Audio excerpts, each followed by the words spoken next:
Marriage Outpost Initiative, a 17-week journey of transformation with Eric and Monica Little, where relationships aren't just improved, they're rebuilt with intention, truth, and purpose. Week 2 is about one of the most important foundations you will ever establish in your life: self-awareness. Because before we can fix what's around us, we have to understand what's within us. This week, we're diving into the mirror and the window. The mirror, teaching us how to look inward with honesty, to take responsibility for our reactions, our triggers, and our patterns. The window, teaching us how to look outward with clarity, to understand others with empathy instead of assumption. Because the truth is, most relationship breakdowns don't come from what happened. They come from how we interpret what happened. And this week you'll learn how to pause instead of react, reflect instead of blame, and respond instead of repeat cycles. We're also establishing your home base, a spiritual foundation built on Christ. Because every healthy relationship must be rooted in something deeper than emotion. Love is not just a feeling, it is a decision, a commitment to live by a standard, the character and nature of God. This is where growth begins. This is where healing begins. This is where stronger relationships are built. Marriage Outpost Initiative. Week 2, self-awareness.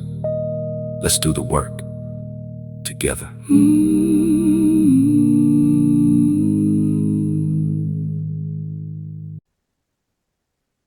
Okay. All right.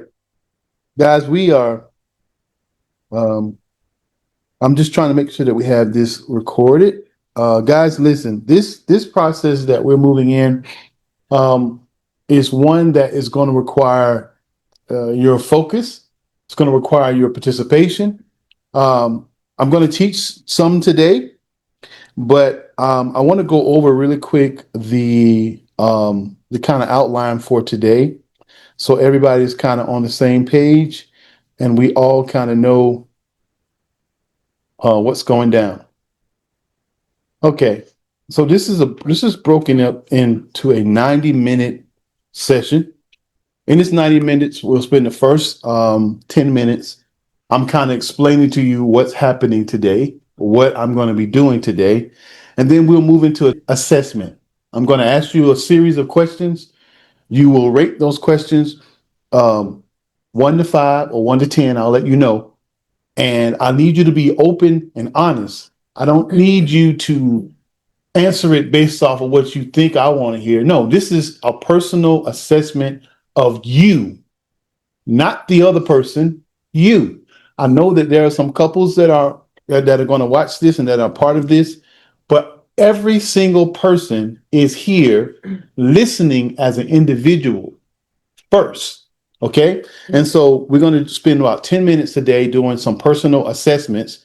I mean, I'm going to ask you some questions and you're going to honestly answer those questions. And then after I take you through the assessment, then we're going to talk through the assessment. I'm going to ask the questions and, okay, what did you rate yourself for this? What did you rate yourself for this? Why? Okay. It's a method to the madness. I'm not going to just stand up here for 90 minutes and just teach, because there's some things I want you to understand about yourself. Okay. Then we're going to move into a teaching framework. So I'm going to help you guys understand the mirror and the window framework. Okay. And that mirror and window, yes, I'm recording. That mirror and window framework is something that you're going to have to internalize in your own.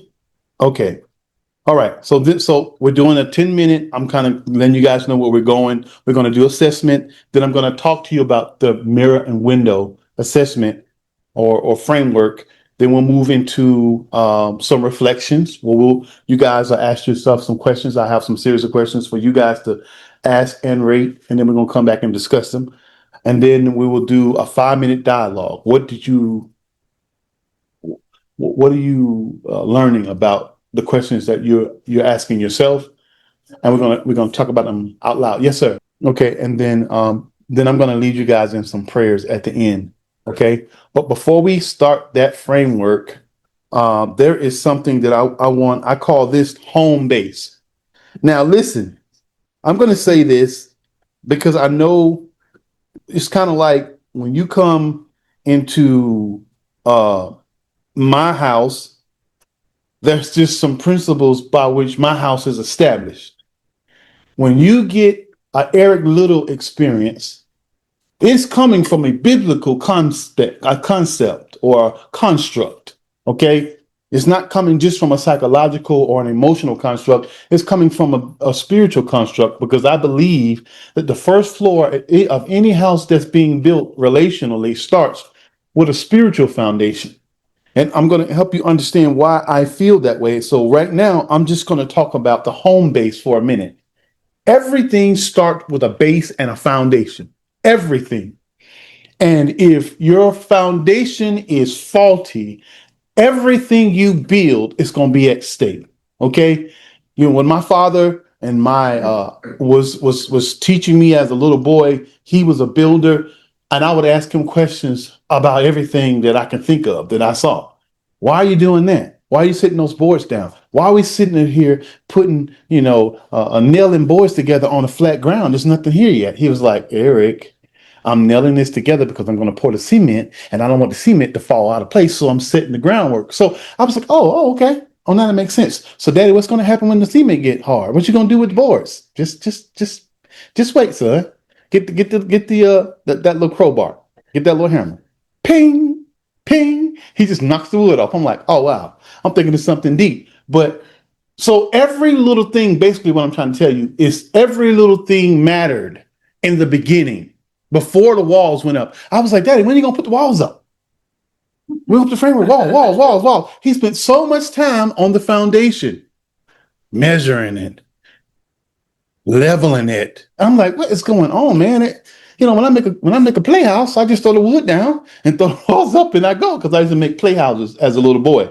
I watch him doing the big house. I'll make a playhouse. I'll lay a foundation. It's all crooked. Everything in there's crooked. But he was teaching me something about building. And every one of you are here, those that are watching online, you are building something. You're building a relational house. And a relational house is built, it starts with one person first. And then the two people come together and formulate that house. But the foundation is have to be established in both of your life. And I'm calling this the home base. This is the home base. You don't have to agree with me, but it's the truth. Okay? The home base. So the home base starts, our first example of this home base I'm talking about started in the book of Genesis. In the book of Genesis, God brought Adam and Eve together, but he started with Adam first. He let Adam name all of the animals, and then he was waiting. Part of the reason why he was waiting and let Adam name all of the animals is because he was trying to see if he knew that there was a difference between him and them.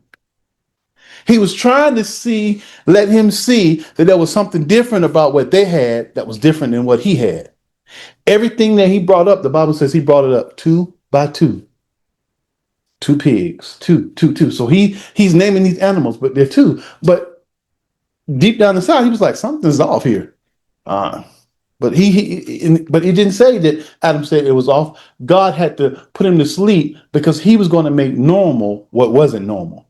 And the Bible says that it's not good for man to be, listen, all one. Alone, all one. It's not good for man to be all one. So in Genesis chapter 3, I believe, in Genesis chapter 3, the Bible says that God made them both male and female, he made them. And then a couple chapters later, then the Bible says that he formed man from the dust of the ground and breathed life into his nostrils. Now, who did he create first? He created the man first. Why didn't he? So if every man that's walking this earth had to have a mother and a father, who's Adam's mother? He didn't come through the womb of a woman. No, he didn't come from a woman, because when he was formed, when he was made at first in Genesis, when he said, let us create them, both male and female, let us create them. It says, let us create man in our image and our likeness. You are a spirit living inside of a body. And so the first thing God created was us. Jeremiah 1:5 says, before I formed you in your mother's womb, I knew you.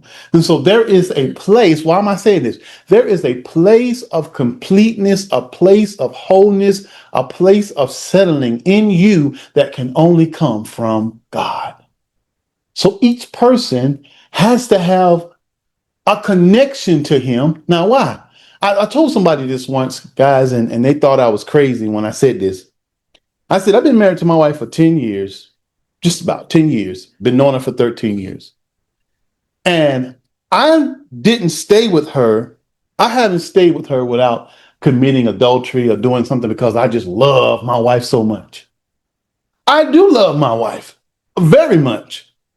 But that's not the only reason why I have not made some really detrimental mistakes. Part of the reason why, when I'm angry and I get upset, because there was a time. Now, I told my wife in this session that I was going to be honest, because I'm not going to stand in front of you guys and portray myself as being this perfect guy. I'm a processing and a processed guy. I processed. The worst thing in the world, I don't want to say the worst thing in the world, but the toughest thing in the world was when God called me to be a pastor or to be a teacher. And I had to learn that, I have to process and go. It's like when I became a parent, you don't know everything. You just kind of start and you have some things in place and then you learn as you go. And for me, I've always had to develop myself as I led people. And one of the things that I struggled with, even as a child, I struggled with anger. I grew up in the hood and you didn't survive being passive. Sometimes you had to act crazy so that they would leave you alone and be like, okay, he crazy. I'm gonna leave him alone. So I started using anger and aggression really out of fear. I didn't want to be bothered. And really, I didn't want no smoke. But I had to create some smoke so they would back off me and say, well, you know what? I don't want to deal with Eric. He's a little bit too much. It's going to cost us a little too much to best for him. But really, it was just me puffing. You ever seen a puffer fish? And it really ain't got no defenses. Only defenses when it puffs up. And so I had a problem with that. I had a problem with anger. Part of it was because I was not in control of my situation. My dad left my mother when I was 11 years old and left my mother, had to work a job, 2 jobs, take care of all 8 of us. And she left my oldest sister in charge of us. And she was only 3 years older than me. And I was not trying to hear it from one of my siblings. So that began to fester anger and a frustration in me because I felt like, what about me? You give my sister all the power, but what about me? And I'm a boy. I thought that when the man leave the house, I'm the man. And the man don't get no power? My sister's 3 years older than me. She can spank me like she's you. And so it started festering anger. And so when you fester that from rejection, and then you also fester that from environment, having to put up a front in order so people won't think that you are weak. When I grew with that, y'all, that became a part of my triggering mechanism. When I couldn't control something, then I would have an angry demonstration, a demonstrative, response. It could be yelling. It could be, huffing and puffing. Now I've never ever put my hands on a woman before, and I never ever will. But I had to, while I was single, get a grasp on the fact that why do you get so angry so quick? Why do you feel disrespected so easy? And I didn't really get a grip on that until I started coming into a relationship with God. And God started to confront me and make me ask myself the whys, like I'm getting ready to make you guys ask the whys. And so he started calling me to ask the whys. And so I'm with my wife and I'm faithful to my wife because one, I love her, but two, it's because I love God. I love God. I want to please him. And I know that he sees all. And also, when I confess Jesus Christ as my Lord, the Holy Spirit begin to enter my life and begin to show me things about me that people could not talk to me about. You ever be somebody that gets so angry, can't nobody talk to you? As soon as they talk to you, defense come up. Defense. That was me. I was really defensive. And so when I started growing in my relationship with God and I started learning how God speaks to me when in the quiet, when I'm in the shower and I'm around and I wake up or I'm sitting there and I hear a thought or impression come on my spirit, I'm like, oh, I think that was God speaking to me. I begin to understand that this thing that regulated my emotions, regulated my behavior, and eventually regulate how I am in my marriage, it started when I started learning to relate to God. Because he had to show me, because I'm going to tell you guys probably done something that I did. I made a profession that I will never be like my dad. I'll never be like my mother. I'll never. Have anybody ever made those personal confessions? That you see somebody and you say, oh, that'll never be me. But that was me.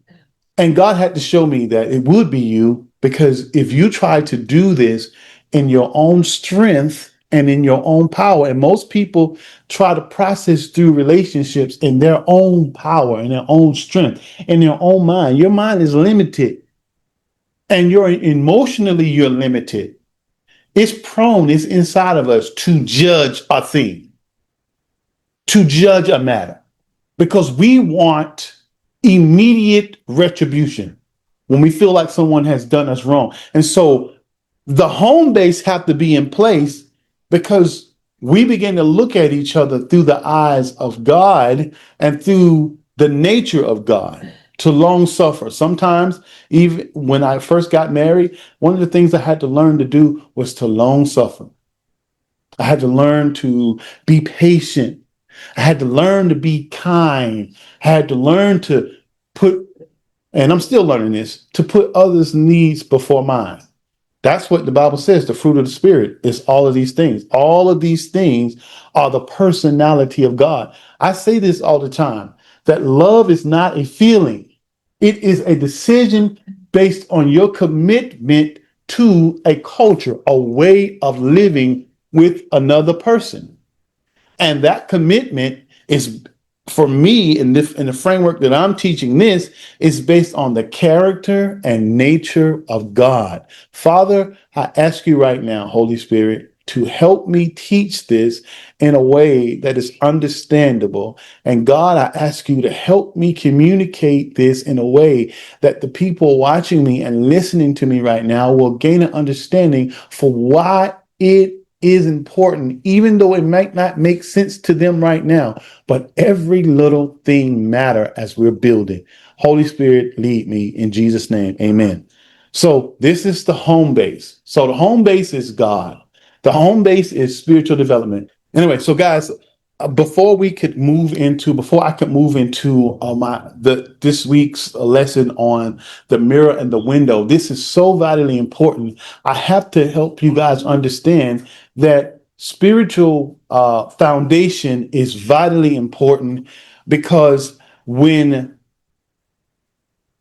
I don't want to say this word in front of him, but when there are certain things that go off balance in our relationship, one is money. There are three reasons why, if you're in a relationship right now, there are three things that could end it at any moment.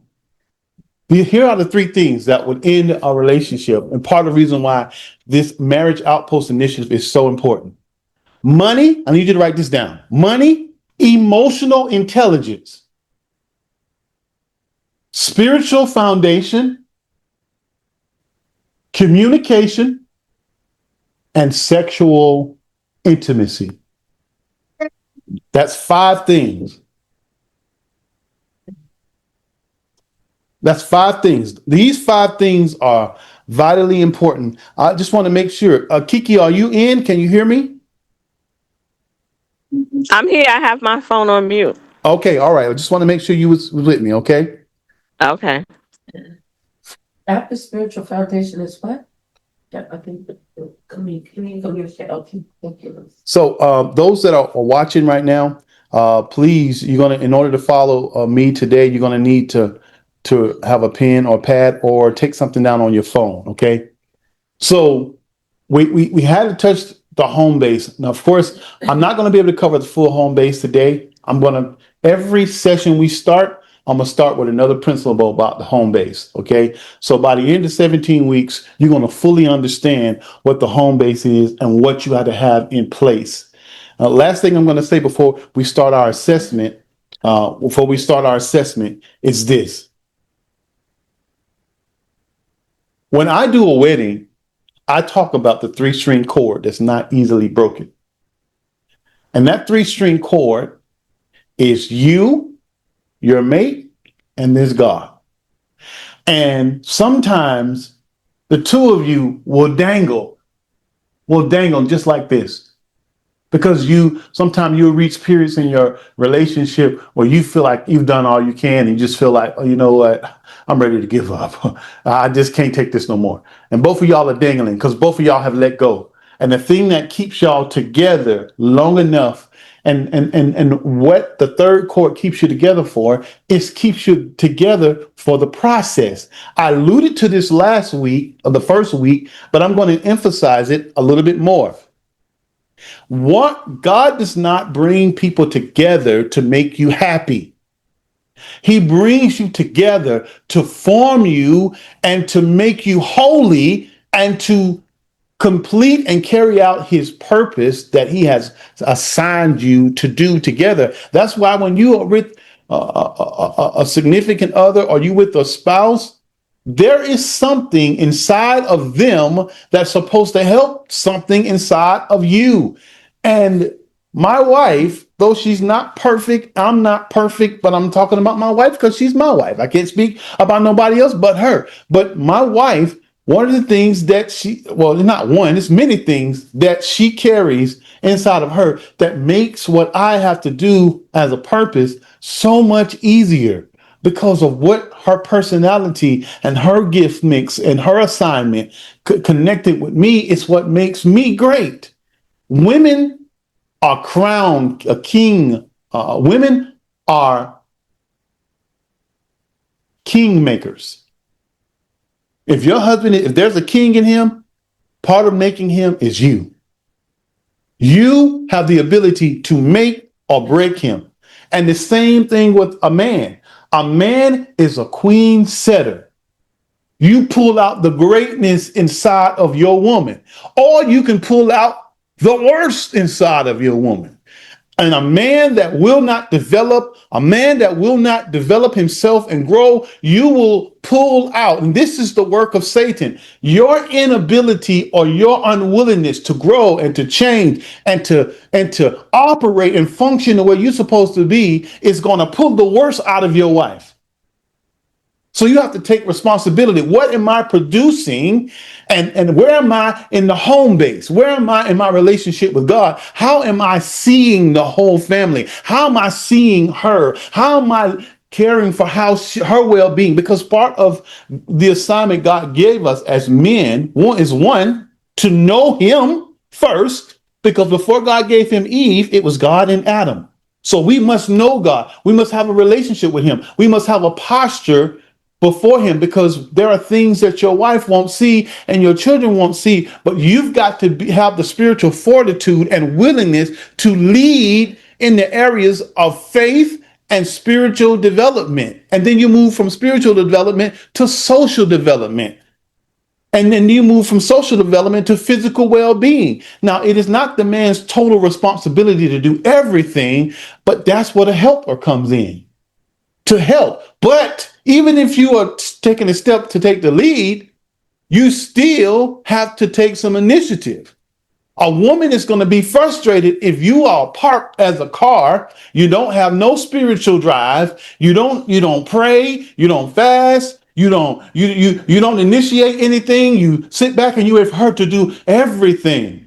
And I know sometimes my wife feels that way about me even now when it comes to eating because of a construct that I grew up watching. The woman pretty much took care of the children. The woman pretty much, and that's a construct that though I saw it, I'm realizing more and more that that was not healthy what I saw. And it's pulling me out of my comfort zone to step into a lane that's not traditionally or culturally set that way. If you look at movies, you see the kids depend on mommy. Mommy makes the book bag. Mommy does the homework. Mommy cooks the food. Mommy. And that's what I grew up watching. So when you get married, one of the things that I struggled with when I first got married was, and I still have to work on these things now, is I expect her to do everything when it comes to the kids, to come to the house. And she's like, no, I'm one human being. I have a job. I need you to help me. So we have to understand that we've got to be willing to understand the role we play as individuals, as I'm talking about the home base. Women are king makers and men are queen setters. You set your wife up to operate in her highest potential when you step into your position and you understand how to take initiative on things. And like I said, I write this down. Spiritual health. This is the man's responsibility to initiate spiritual health and to monitor emotional well-being, financial structure. I said this is a man's responsibility to initiate. It is not his responsibility to carry all by himself. God gave us 2 legs. He gave us 2 arms. He gave us 2 eyes. He gave us 2 nostrils.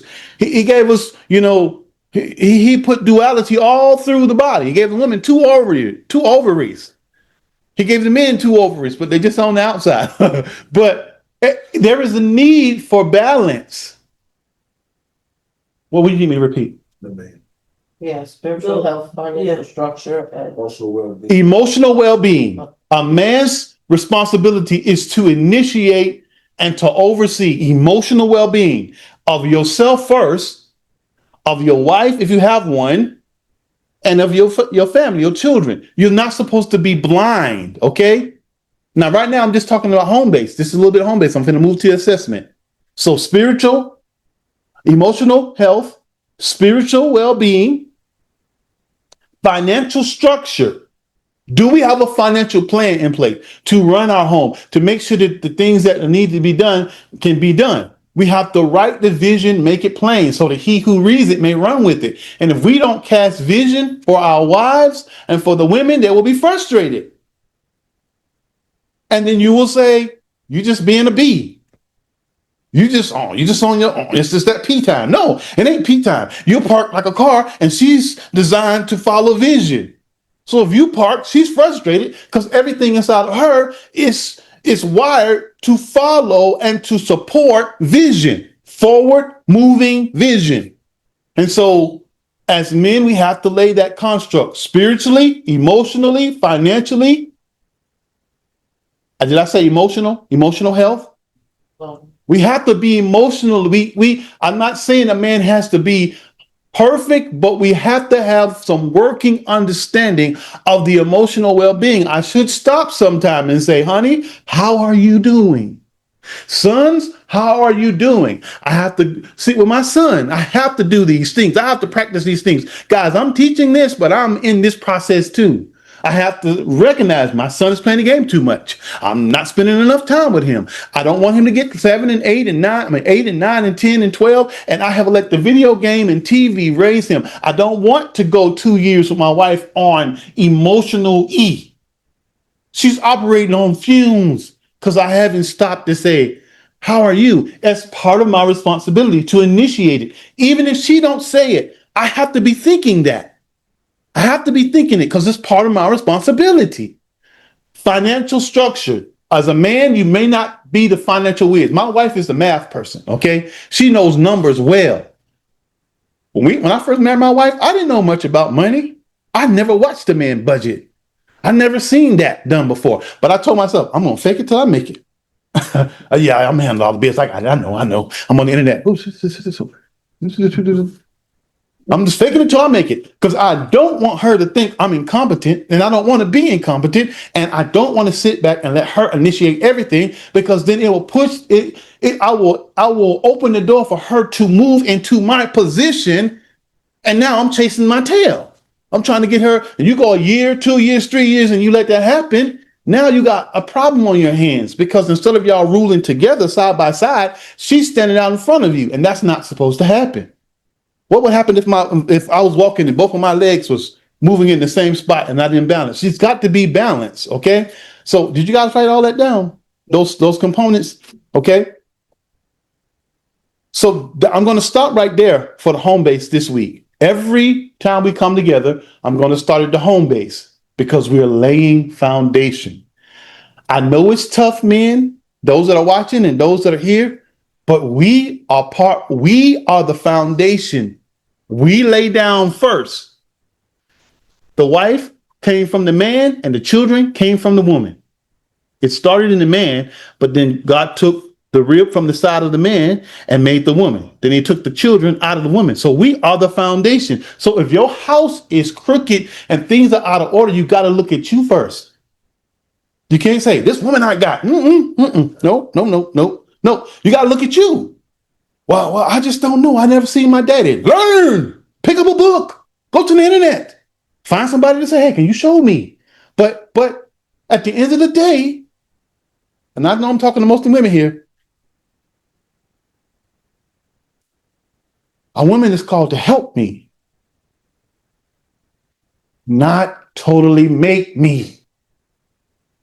Now, she's helping me evolve and will help me become, but it is not her job to stand as she God and form me from the dust of the ground. No, that was supposed to be started with my mom and my dad. Now here we go, guys.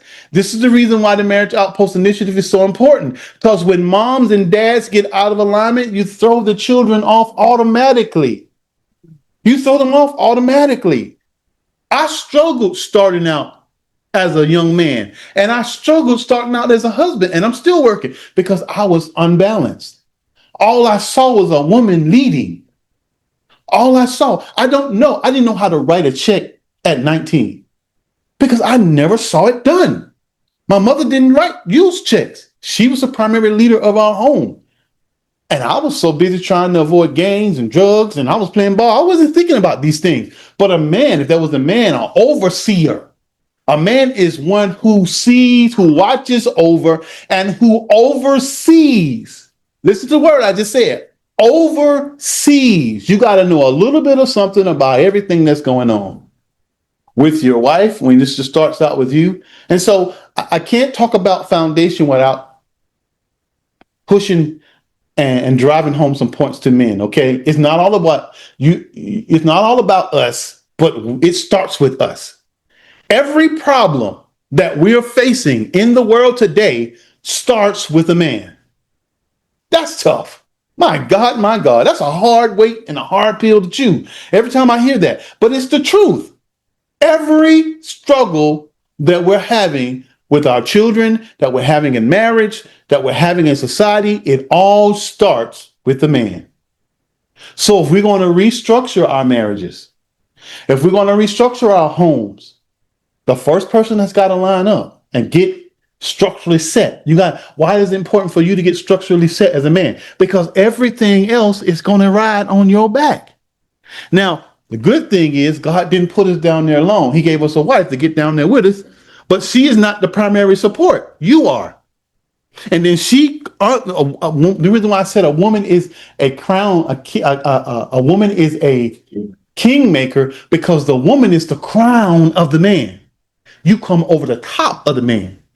He is the foundation, and then you come over and you undergird him. Or I'm saying under, but you're on top, but you're covering him, just like a crown goes on the king's head. That's where his glory is. The Bible says that the woman is the glory of the man. Why? Because she watches over him. He watches over them all, but she is his personal help. She's the one that said, okay, you're working too hard. He's getting weak. She undergirds him. Why? Because the weight of life gets heavy sometimes. And he got you up there, and he got the children up there, and he got all these things going on in this world. That's why you can't do it without a spiritual foundation. Because what happens when the man loses focus? And he's over here looking at pornography. He's over here looking at Toodle Boot and Keisha and all them. And he's focusing on, and he over here doing all this stuff that ain't got nothing to do with what his main responsibility is. And then he gets unfocused, and then he collapses. When he collapses, now it affects the wife and affects the children. Now we got problems in the home base. So I'm going to get to y'all women, but today I'm talking about the brothers. It starts with us. It starts with us, okay? Now let's get to the self-awareness assessment. Here we go. Now I want you to rate yourself 1 through 10. 1 through 10. I'm going to ask you the question, and then you're going to write 1 being the least, 10 being the highest, okay? Now this is a self-awareness assessment. This is the very first one. I take responsibility for my reactions. Now, the people that's online can see them already. So I'm a little mad at y'all because y'all know where I'm going. I take responsibility for my reactions. Right now, I'm talking to you. I'm not talking to your spouse. I'm not talking to your boyfriend. I'm talking to you. And it's 1 to 10. 10 being, I am super. I am super. I take full responsibility for everything. Nobody should be a 10. If you bought a 10, cross it out and start over. I was like, sorry, because I know it's my fault. So yeah, no, nobody should be a 10 because we're human beings. I'll know. By the way. That's what I was saying. Okay, so I take responsibility. Now, I only want you to focus on you. Listen, I'm asking a question. I take responsibility for my reaction. I'm talking about you. Do you take responsibility for your reactions? I need you to rate yourself 1 through 10. Do it.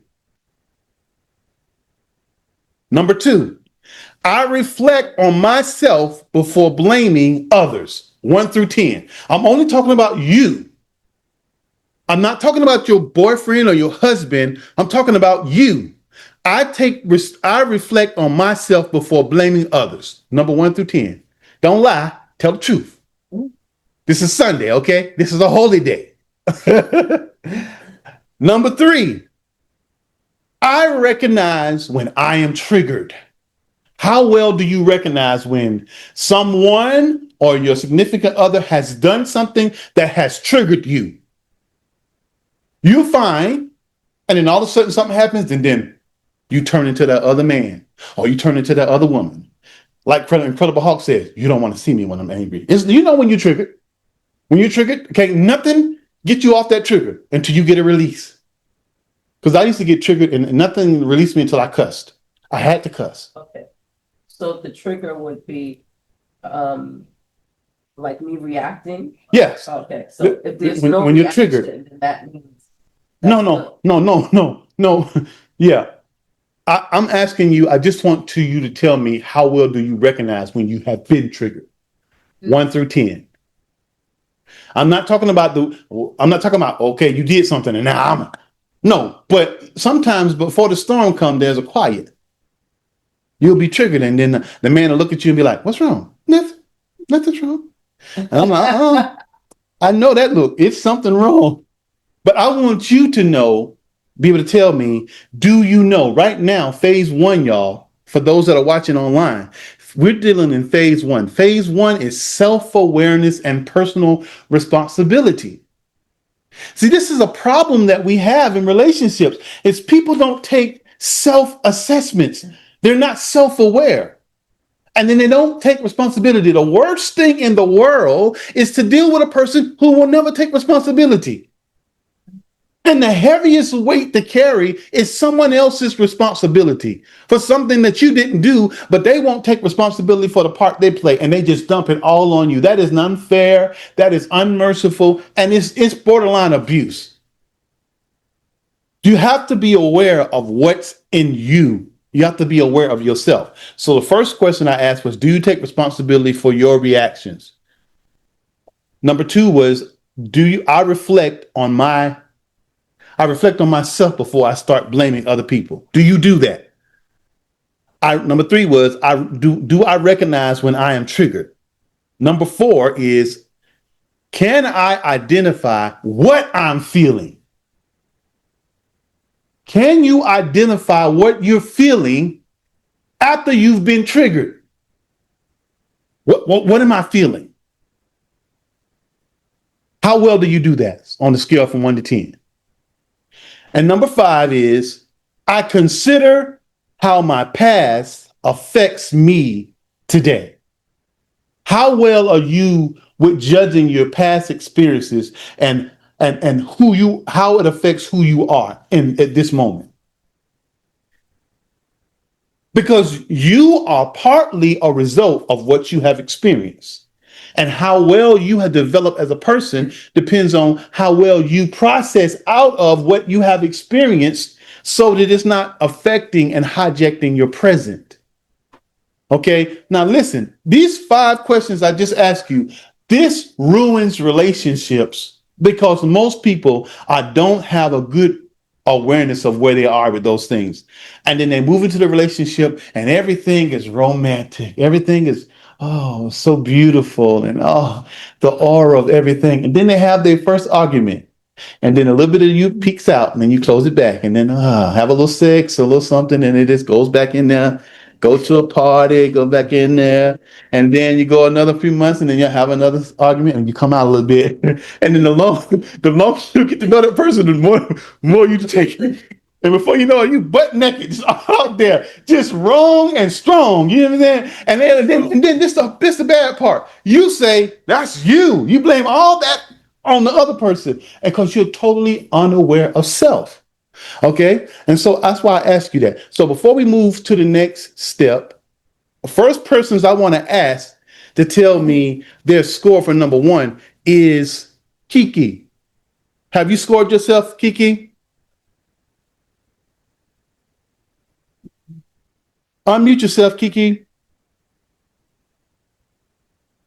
I'm checking with the people online because I want to make sure that we stay engaged. But if they're just I would say a 3. A 3, whoo, Kiki, girl, you need me and I need you.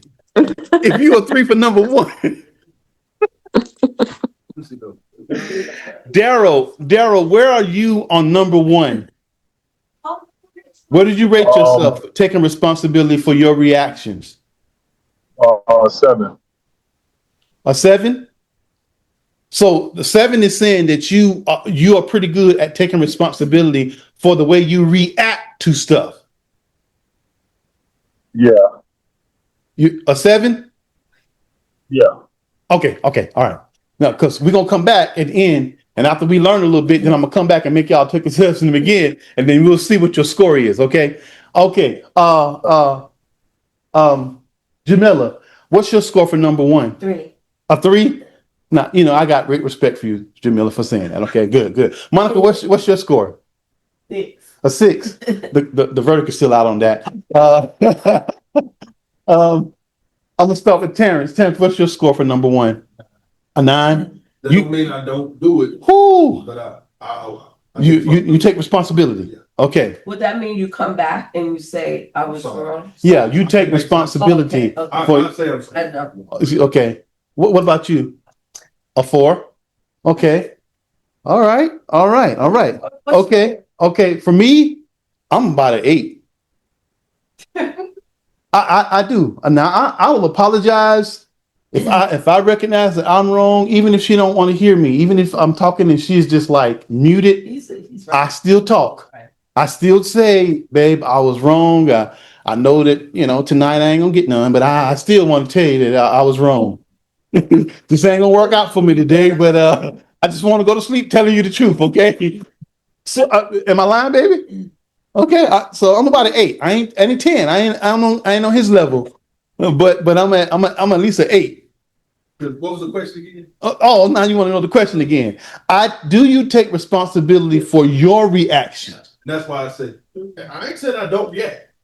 I take responsibility. Now, because the reason why this is important, because sometimes we'll blame. Like I have blamed my wife a lot. Mm-hmm. So you made me. You made me. That's a horrible statement. So you made me.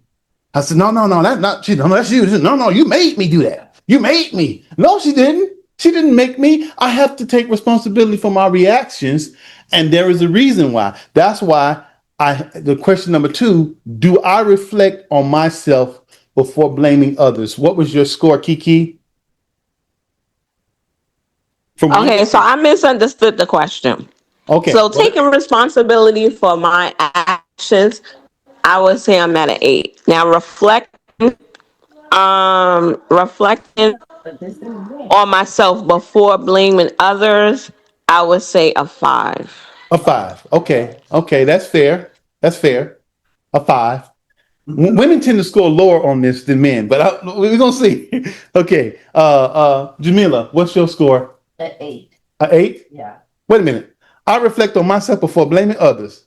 I do reflect. I love reflecting. No. So what I'm saying is that because you said 8. So what I'm saying is that you think about you reflect on you before you start blaming others.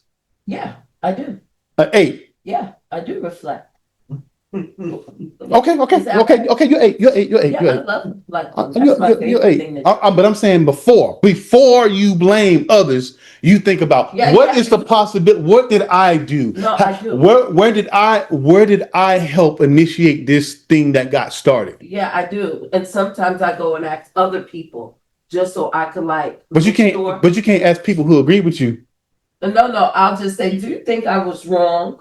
Because I already reflected on myself, but sometimes you can still think that you didn't do anything wrong and you really did, so I always get someone else's opinion just so I'm checking myself to say, okay, good.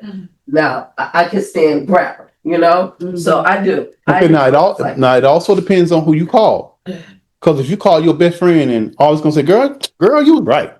Girl, you was right. Man, you was right. Ask someone that is going to You don't want to ask a yes person. You don't want to ask a person that don't want to offend you. That's it. That's it, Kiki. That's it, Daryl and everybody watching. You don't want to do a self-assessment or ask somebody to hold you accountable who is afraid of offending you. Yeah. Because if they're afraid of offending you, they won't tell you the truth because they want your friendship. They want you to stay close to them. Call me.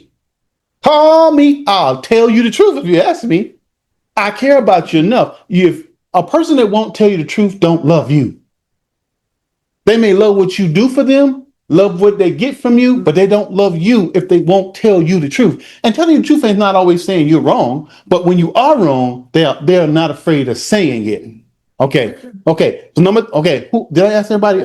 Okay, what 7? You're 7. Also, you're a 9 and a 7. Jesus. All right. So let me ask your wife. You're 7? No.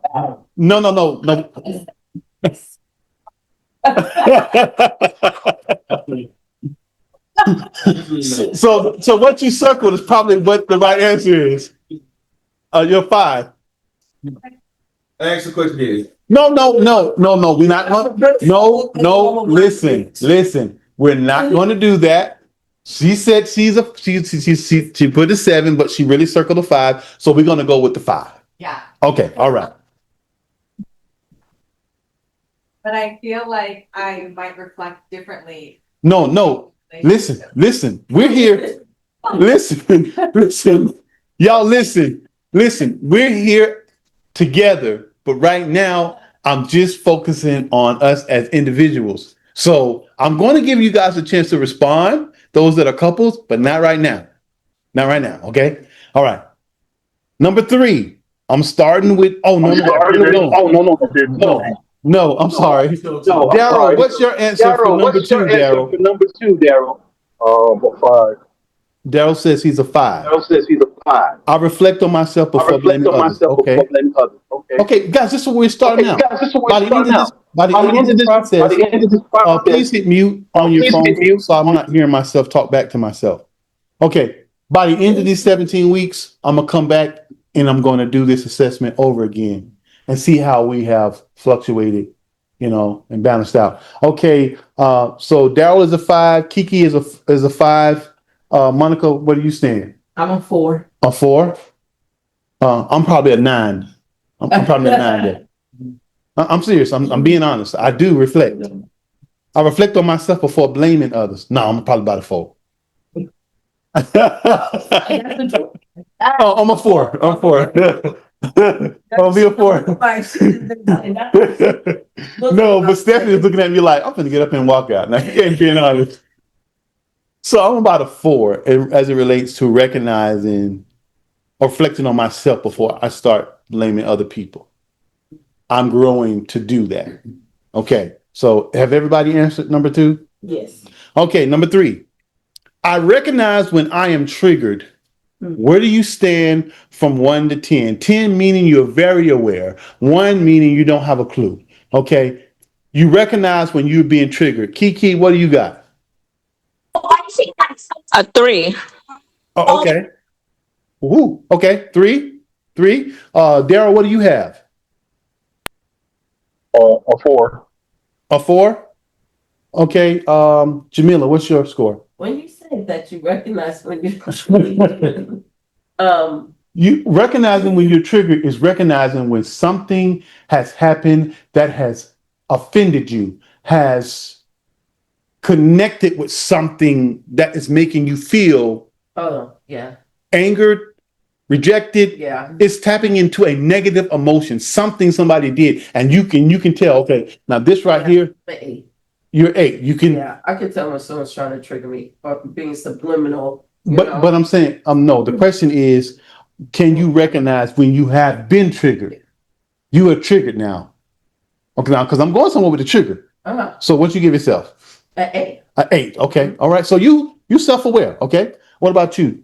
I started off at a 7, then I went to a 4, then I went to a 3, and I might be at a 2. So I'm Meaning like, because I was I'm confused about it too. so it's almost like you might not know. It's almost like you're judging your reaction. Like I might not know exactly what just triggered me, but I know I reacted. Yeah, something just hit. Yeah. Something just. And I'm very reactive. So Yeah. So is the question the recognizing before it hit or after it hit? No. When you've been hit, once, like let's say your wife say something, Yeah. and immediately it has affected you. Something you become angry. Oh, I'm negative 3. Negative. So you don't react. Oh, I don't react? No. The question is, do you recognize when she has done something that has triggered a deep emotion in you? Not until after the fact. So I'm a negative 3. Okay, so you respond first, then you. Oh no, I don't respond first. So you just don't. I'm gonna put you at a 0. You just have no clue. Yeah. She can do something to me, and I don't recognize when I'm triggered. So yeah, so that's a 0 then, right? He's So not really reactive. So it takes him a minute. It take you a minute. And you come back to the situation and say, you did something. Were you being sarcastic? Yeah. My cup got to be real full before I found react. Yeah. Okay. I gotta be real, like she gotta. Now the person that's the most dangerous here, y'all, is the person that's like Yeah, the whole lot. the person that is the most dangerous here is the one that's like 1, 2, 3, 0. Because what happens is You can't read them. yes, and things will keep happening, and then they'll have a big explosion. Yeah, That's me. Like I let it pile up. Kiki would say that's all the time. You always suppress it and then you blow up when you've had enough. Okay, and see the goal is the goal is to get us to talk when we know we've been triggered instead of letting it sit and then layer upon layer upon layer, and then this big atomic explosion happens. Yeah, I do that. So now this gets frustrating because it probably frustrates my wife. As soon as I feel triggered by something, I'll say, time out. Can I say something? that's me. When you said that, I was feeling something that bothered me. What done bothering you now? What's bothering you now? And so then what it does, it makes me want to not say it. And that's bad because what I'll do is I'll repress my feelings and then start acting out in different ways. Why are you talking so rough? I ain't talking rough. Yes, I am, because I'm mad. I'm mad. I'm simmering, but I can't say it because Passively reactive. yeah. And see, these are things I want you to be self-aware of. I recognize when I'm being triggered. What did I ask Kiki this already? No. I don't think you asked. No. Okay, Daryl, what do you stand here? You recognizing when you've been triggered? I think you did ask me already. I was a four. That's me. She's a low. Okay. You asked Kiki before you asked me. Oh, okay. Mute your phone again. 8. I know when I'm triggered. 8. I would say, because I understand the question. Whatever you explain, that's me. So I don't know what to say. Okay, that's probably a 1 or a 0. You like oblivious, or not oblivious. You just I'll suppress it. Like I got a big cup. Like then I'll. What then could be it? No. What you explain to me? No, it's not you. Your number will be high, like an 8 or 9. You aware of it, but you don't say nothing. You just see me. Yeah, I got to get my number. I'm probably like a 1 because I'm aware. No. I'm like a 9 or a 10. Yes. Well, Yeah, I'm like a 9 or a 10. I'm not, no, and I'm gonna tell you why I'm a 9 or 10. Because I'm a 9 or 10. I recognize when I've been triggered because I carry it caused me to be easily offended. And so my emotions, I'm very sensitive. And so for some people it takes a while, but I'm like, I smell something. Yeah. Oh, okay. But that's me then. Oh, okay. Because I will take it, like I said, oh, did she mean me? Or Yeah, that's you being triggered. You're aware of it. Now, what you do with it afterwards, that's a whole nother situation. Would it be? It would probably be like an 8, yeah. Okay, because I express myself. So it's almost good to be high because some people aren't aware of it. Yes, it's good to be high. But Yeah. the react is Okay. I'm not talking about reaction. I'm just talking about you being aware. So definitely high, like I said. I'm definitely high. Awareness is your reaction, but everyone's reaction. Wait, that's a different question. No, the reaction is something totally different. Just the awareness, like, I'm high with it. okay.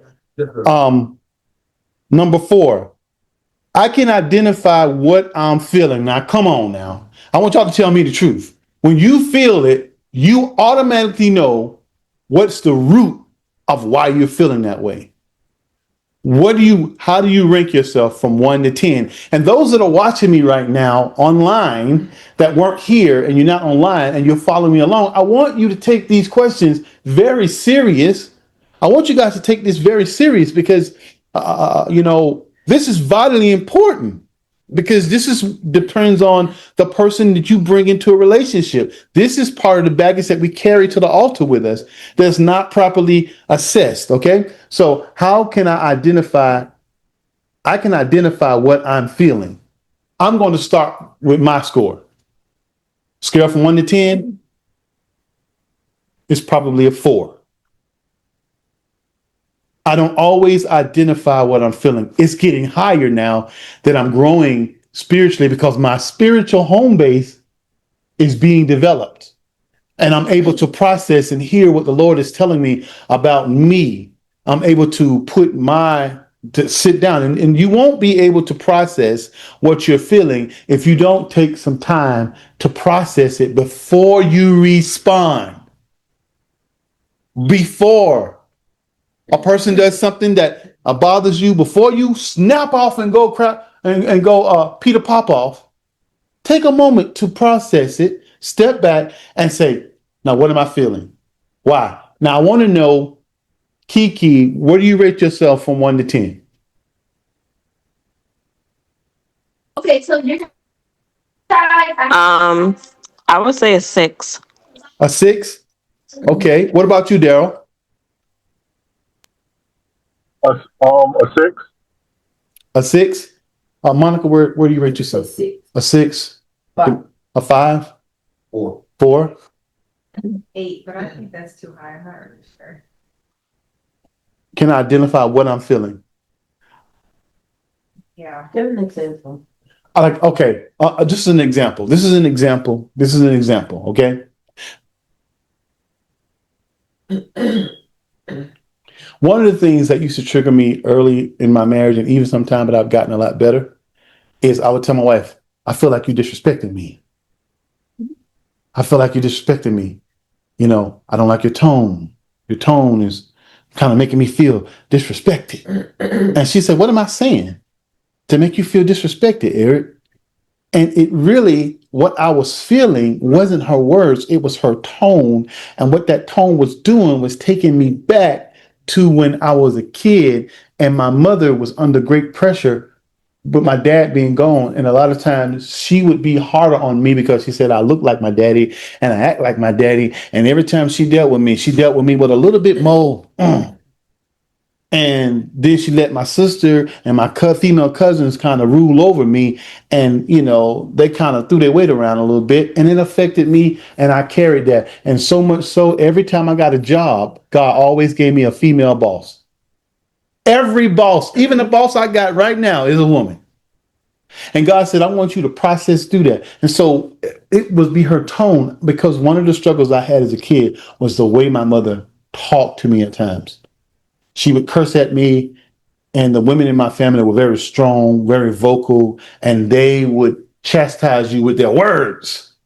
And so if her tone was a certain way, it would trigger me, and I would regress all the way back to that place I didn't process yet. See, now here I go. A trigger is an indicator that there's something way back in there that you haven't processed yet. Because a trigger is never about what's happening, it's about what has happened.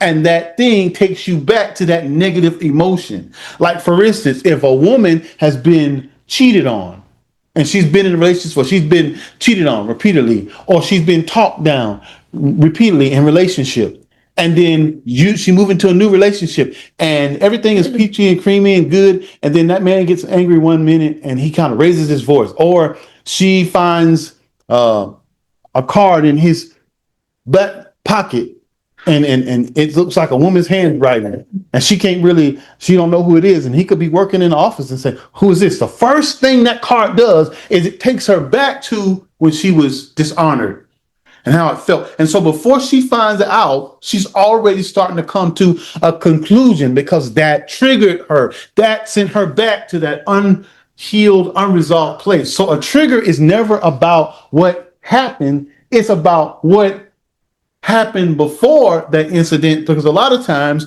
we judge a matter much harder than the offense. Like, so when I would get mad at my wife and say she's being disrespectful to me, what I really was saying is I was talking to my mom and every other woman that mishandled me when I was too weak to speak up for myself. And I was saying, you disrespected me. But what she did, when the way her tone, it took me back to a place where I was traumatized. And so I would tell her, you need to stop disrespecting me. And she would say, what are you talking about? I respect you. And she really did respect me, but it was her tone that triggered me and took me back to an unresolved place in my life. And so me and her communication and our relationship got better as I became more self-aware. I do have a problem with the way my mother handled me. And Father, I forgive my mother. I forgive those women who mishandled me. When I began to be able to do that, then I was able to respond to my bosses better. Because every little thing they did, I was sensitive. I'm a man. You trying to disrespect me? I don't take no disrespect. Oh, you about to lose a job over something that happened when you were 7. Something that happened when you was 8 that you haven't fully processed from. And so you become extra sensitive to something. Now, that's not to say that they weren't doing anything wrong, but my response to it was far exceeding what she actually did. You see, are you guys understanding what I'm saying? It far exceeds it. Her tone might have been wrong because she was frustrated. She had a long day and I was asking her something and she really wasn't in the mood. And she answered me, but she answered me with a little pop. And it wasn't that she was being disrespectful. It was just that she was tired. And she's been serving these kids all day. Now I'm being a little fussy. What? Eric, what? Oh, you being disrespectful to me? No, she wasn't being disrespectful to me. She's just tired. She was tired. That's what was really going on. She was tired and she responded to me and a little frustrated because she was tired. That's what actually happened. But what I told myself is she don't respect me. That's not what happened. That's not what she was saying. When we do that a lot to each other because we have unresolved things, traumas that we haven't processed through. And that's what a trigger is. A trigger is something that happens externally that takes you back somewhere internally. And if you are not aware of what's internally unsettled in you, you will blame it and frame it on the other person. And then you create chaos in your marriage or in your relationship because then they like, I love you, I want to be with you, but the weight of what you're putting on me, I can't carry. And now I'm walking away from somebody who I really love, but I just can't take the weight of what they're putting on me because I can take the responsibility for me, but what I can't take is the weight of you putting it on me. And then it can never get better because your self-awareness is so low. That's why I'm rating you. That's why we're doing this. But identifying what I'm feeling is like, it's like what? I'm angry right now. You're making me angry. No, when I say identify what you're feeling, I'm telling you to identify what you're feeling. I want you, that's me telling you to go deeper to what happened. What happened was my wife was tired. Okay. Her tone was a little off. But what I was feeling wasn't what she was doing. It's what happened to me that I hadn't settled yet. Right. And I'm still real sensitive there. That's what happened. Right. Not that. Right. So identifying that it was coming from your past. Yes. Yes. Not really what was right. Yes. The root. Most people don't do root work. They do stem work. They do leafy work. And if you don't do root work, you will put it. Now, here we go. You will put roots on people. Mm-hmm. You'll put roots on them. Now, I'm not talking about voodoo, but right now I'm talking, the language of healing and deliverance. If you don't process this thing right, you will put roots on people. Your roots. So I want you, as a homework, I want you to examine what some of the roots you're still carrying. Write this down because you'll forget it. I want you to write down what are some roots that you're carrying. Have you ever been rejected? Have you ever been physically abused? Have you ever been molested? Have you ever been abandoned? Have you ever been let down? Have you ever been disrespected? Have you ever been in an emotionally abusive relationship? Have you ever been emotionally neglected as a child? I want you to go back as far as you can as a child, because right now I'm looking at adults, but most of the time we're dealing with kids. Yeah. We're dealing with kid emotions. That's why it's so important that we get this right as it relates to those who desire to be married and those that are married and those that are moving in marriage. It's important that you get this right, because if you have children, what you do, what's undone in you, what root systems is unchecked in you will affect your children, and your children will stay up. You don't want to suspend your child at 7 years old for the rest of his life. He's showing up 27, but his body is 27, but his emotional well-being is still at 7, because most people stop where they are dropped. Unless somebody come alongside them and they see them when they get emotionally hurt, and somebody is there to help guide them and to help them process through it, most people stop emotionally growing when they get dropped. And their body gets older, but they show up to you at 27, but they're still really at 7. That's why you got to know. Me, when I married my wife, I was 39 years old, but in some areas I was still 10. I was still 12. I was still 13. And you have to rank yourself. Where am I financially? In my financial understanding? Where was I dropped? Where was I left off? I'm 39, but am I at 39 years old and understanding finances? Or am I still at 12 years old? Am I still at 15? Where am I when it comes to handling conflict? Am I still handling conflict like I did when I was 8? Or what you doing to me, I do it to you. Or am I 15? Am I 30? You have to know where you are, because most people, when it comes to emotional health and well-being, most people are not their age. They're somewhere back there, somewhere where they were dropped. And then you compound what happens in your childhood, then you become a teenager or a young adult, and you get into this relationship that I love my baby mama. I never let her go. Oh, I love my boyfriend. And now you got now in between 18 and 25, you done had 12 boyfriends. And every single one of them done took you through something. And did you process out of it? Or have you allowed it to compile and follow you all the way to the altar where you said, I do, for better or for worse, in sickness and health, till death do us part? And what you should do is turn back to all those other relationships you was in and say, what y'all got to say about it? Because if you don't process through it, you bring it right into your marriage. And guess what? If you don't process through it, you bring it into the life of your little kid. And then you start figuring out, I don't know what's wrong with this kid. I don't know what's wrong with him. It's probably you.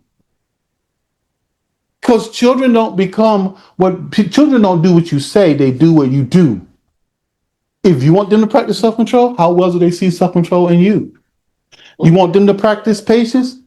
How well are you patient? Can somebody please go up there and stop them from tearing the house down? Yeah. That's That's what what they're they're doing. okay. Yeah. But do you guys have like something like a pad or something behind it? Because it will tear up the door. No, I don't think so.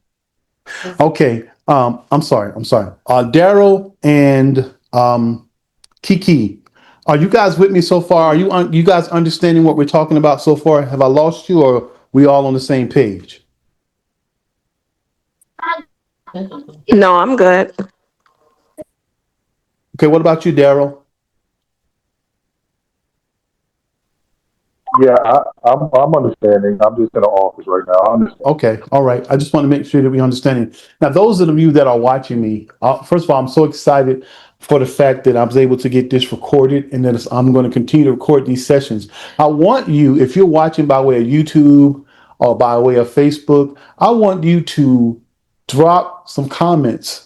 If you logged on and some kind of way you're connected um, to our Marriage Outpost Initiative YouTube page, I want you to tell me how you rate yourself. I want you to answer these same questions because I want to know how you're going and growing along in this process.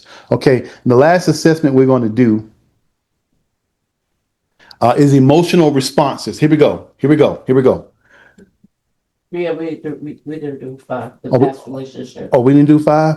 Wait. Oh, okay. How will I identify my feelings? Okay. The last question, I'm sorry. Forgive me, guys. Forgive me.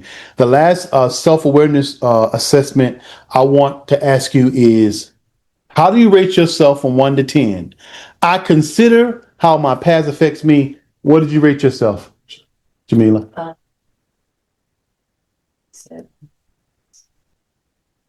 2.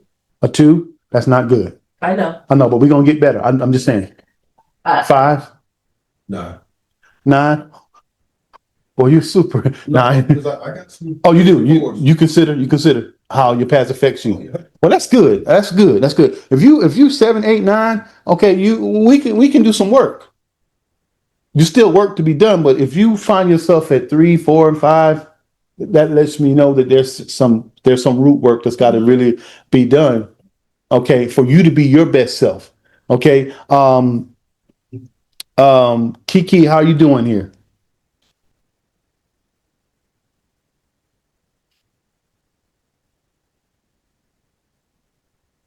Daryl, how do you rate yourself as far as considering how I your rate past myself a affects 4. you? Your past affects you. A 4. A 4? A 4. Okay. What about you, Kiki? What about you guys? How do you rate yourself? I want to know. I want you to drop that in the chat. About a 5. A 5? Okay. All right. Guys, is this helping? Is this pretty good? Really This helping? Because I want us to look at ourselves. And please mute your phones so I don't hear feedback. Okay. Number 6. Then this is emotional responses. No, I'm going on.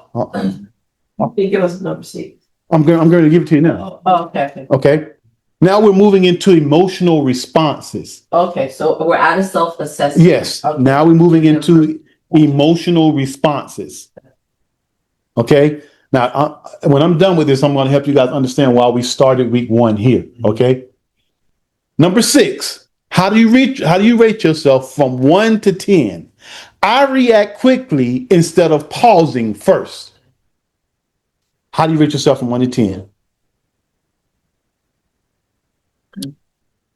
Number 7. I become defensive when I am challenged. How do you rate yourself from 1 to 10?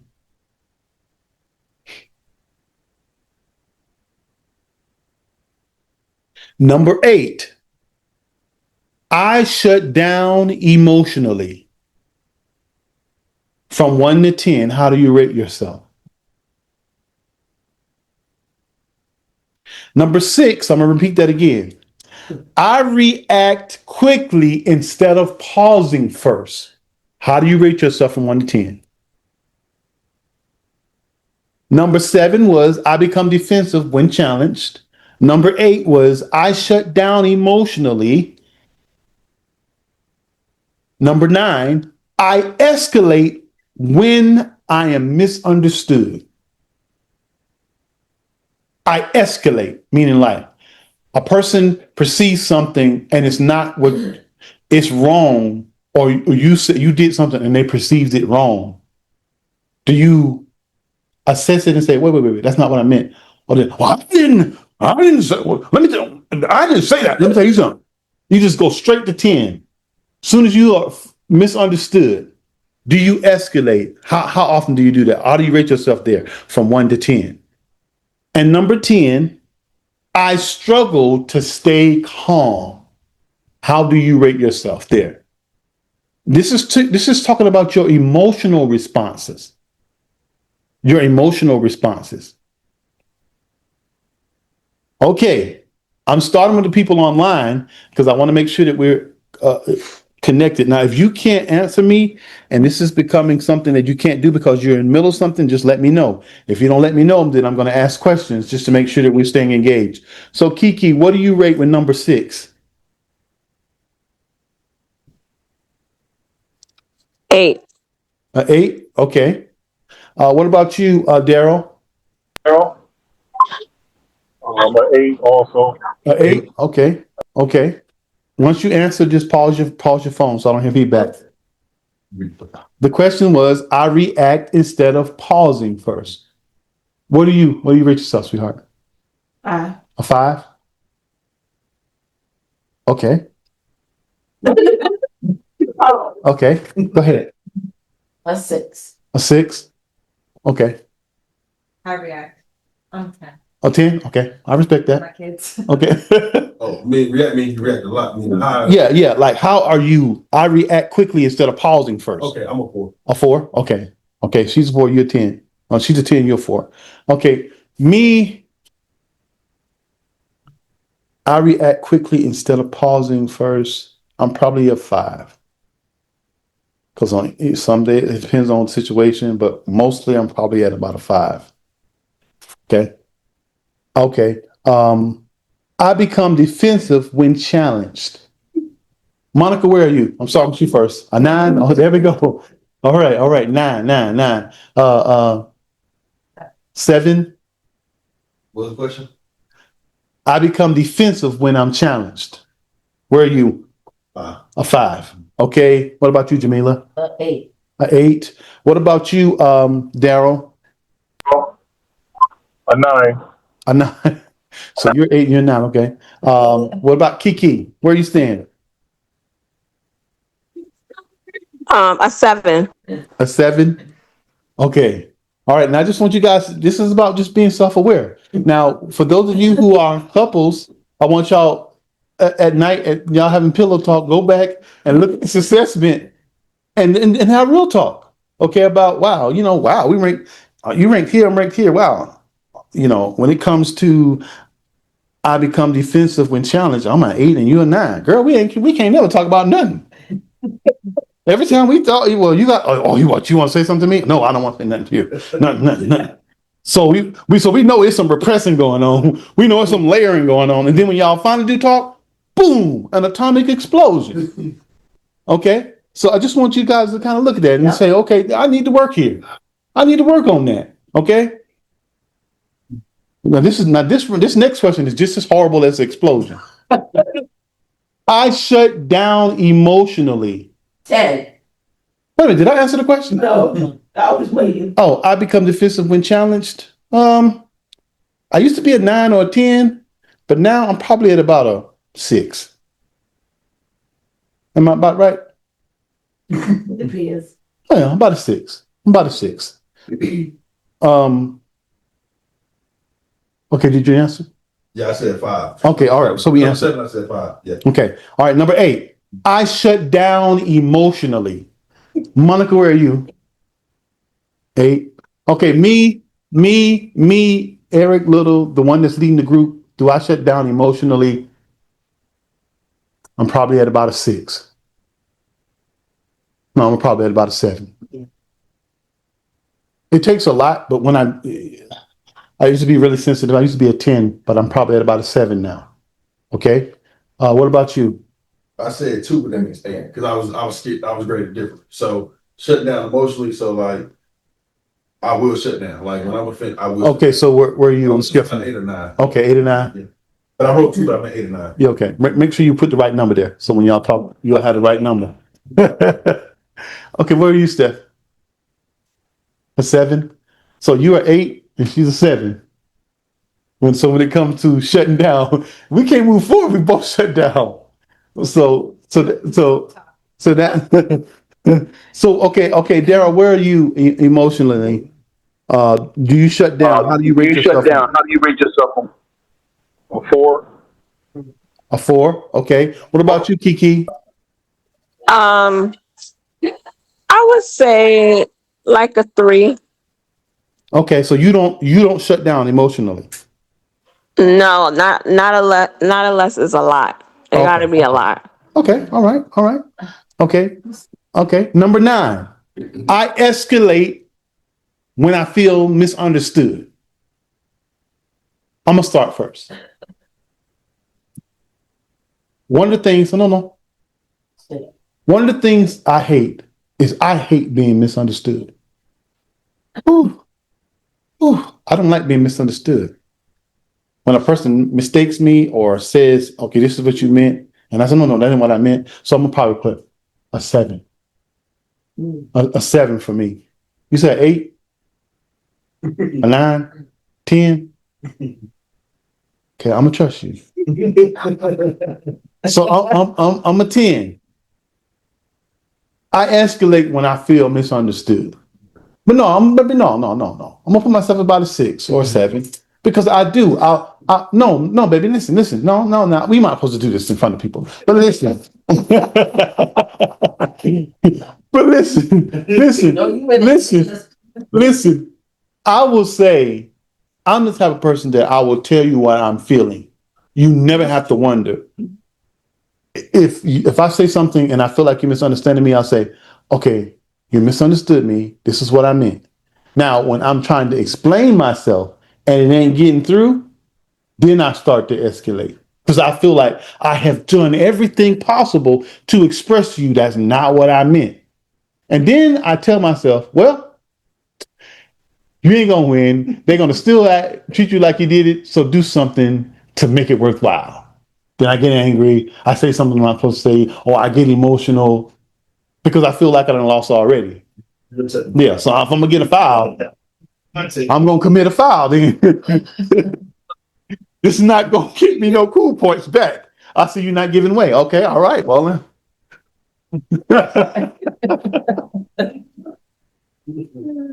I'm gonna go ahead and commit a foul. Okay. Okay, Kiki, where do you stand here? I would say a 7. A 7. You escalate when misunderstood. Okay. What about you, Daryl? A 9. Okay. I respect that, man. I respect that. Okay, go ahead and hit the mute. Hope you're writing this stuff down because y'all got to talk about this later. Where are you, Steph? I used to think that I had to explain myself to everybody, but now I'm just like too tired, like where I can't waste that energy to care anymore. Anyway, yeah. So I'm a 5. So I mean, like if I'm misunderstood, I'm like, oh well. Okay, so yeah. Because I'm supposed to care. Okay. Keep explaining myself. So it's not that you don't care, it's that you don't have the energy to try to help you. Okay. Now that could be good and bad. Because but it's good that you don't escalate. That's good. All right, 5. What about you?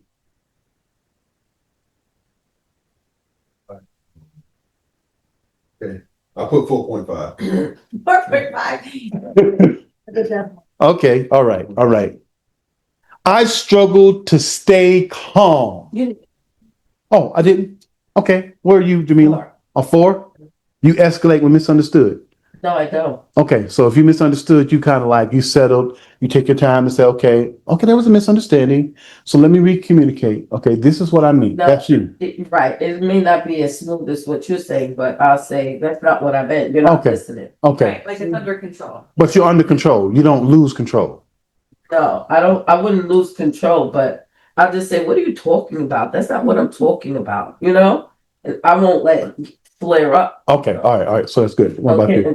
in case like if it gets crazy, then I'll do it. Okay, but at first you don't. Okay, 5. a 5. Okay, did I ask Kiki and Daryl? Yeah, I did. Okay, number 10. I struggle to stay calm. I'm gonna put myself at about a 6. I used to be a 10. Y'all didn't want to meet me when I was a 10. I used to be a 10, but I'm about a 6, 6.5. I'm gonna be like him. I'm about a 6.5.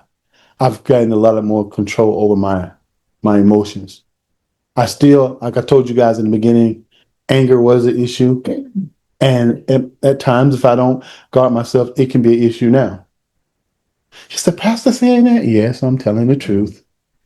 Yes, I'm telling the truth. Said that sometimes, when I'm driving, I was driving the other day and this man was talking and throwing his hands up behind me in the truck.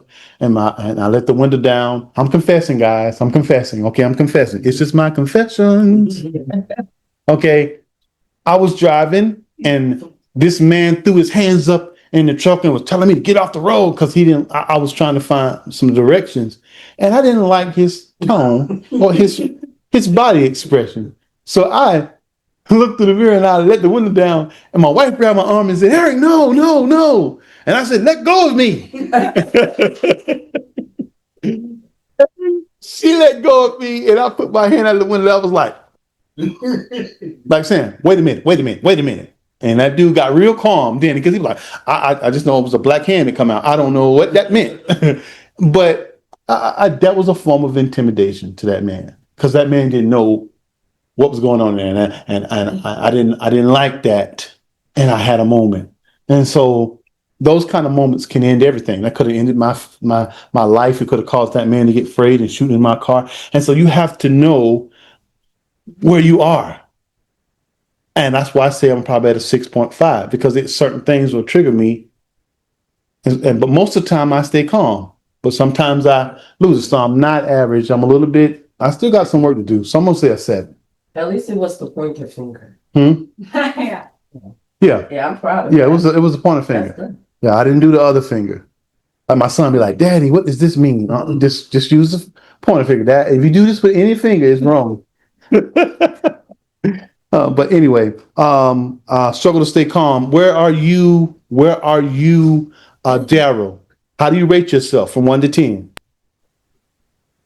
I rate myself an 8. Okay. Jamila, where are you? 7. A 7? Mhm. Struggling to stay calm. Yeah, 7 and above. We got work to do. And I say we because I'm there. We got work to do.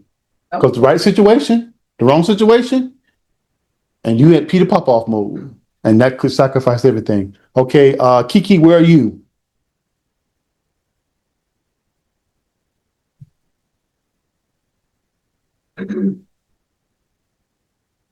Monica, where are you? A 6. A 6. A 4. Where are you, Stephanie? I put a 7. A 7. How am I tired? Whoa. Shark Tank. 7 probably be. All them 7. There should be time saying. Okay, now those of you who are watching me, and those of you who are watching me right now, I want you to rate yourself. I know that you're not here, and it may be a struggle to process, but I want you to envision yourself being here, and I want you to answer these questions because it's vitally important, guys. You're not here, but you're here, and you need to do the work. Okay. Okay. Now the last thing I'm going to talk on is with the assessments. This is really important. Before we even move into teaching, I had to let us see where we were. Okay. Thinking patterns. Now this next level is thinking patterns. Thinking patterns. There's only 3 questions here. Thinking patterns. Where do you rate yourself on the scale from 1 to 10? I assume an intentions without asking. I assume an intentions without asking. I jump to negative conclusions. First thing you do is jump to the negative conclusion. Where are you?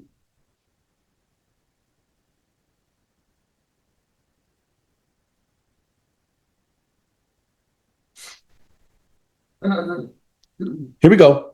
Now I need y'all to be honest and truthful in this next one. Okay. I use always and never language. What does that mean, Pastor Eric? Yeah. I always, or you always, and I never, but you always. I always, but you never, you never do this. But me, I always. I always. Oh no, it's not me. Number 1 is I assume intentions without asking. Meaning that I come to the conclusion of the intent without even exploring, like digging deeper before you jump to conclusions. I jump to negative conclusions. Okay, I'm going to answer number 11. Number 11 first. No, number 11? Yeah, this is number 11. Number 1. This is thinking patterns. Oh, number 1. Okay. Yeah, it's number 1 under thinking patterns. I'm sorry. I assume intentions without asking. I'm probably at a 1. That means that if I feel like you did something that I did not like or didn't understand, before I assume, oh, you're doing this because I'm lying. I'm at about a 4 because I'm a deep thinker. And before I get really angry, I'll give you a chance to explain yourself. Help me understand this. And I get frustrated when you don't want to talk or you shut down on me. Now I'm just left here holding this emotional bag. And it's a time ticking on it. So I need you to help me diffuse this because I'm trying to decide whether to let this out or where to go with this. All right. So I'm probably at a 4. 4 meaning that I don't assume the worst first. So I'll give you a chance to explain yourself. Where are you? I'm at a 10. A 10? Okay, so you assume intentions without asking. Oh, okay. okay. A 3. Let me make sure I'm understanding the question. Because first I had 8. But once you explain that, no. Do you assume? Like inserting the past in the present moment. Like the past is gone, but we're so used to the past that we're inserting it in the present moment where you're thinking you know my intention. Oh, that's 8. No. 8. Okay. So you're 8. You're 10. No, she's higher than that. Okay, but it doesn't matter. You like you're above, like you're 8. That's like that's way too high. Yeah. Okay, so both of y'all just be missing each other. Missing each other. Okay. All right. Where are you, Jamila? 7. A 7. Where are you? Where are you, Monica?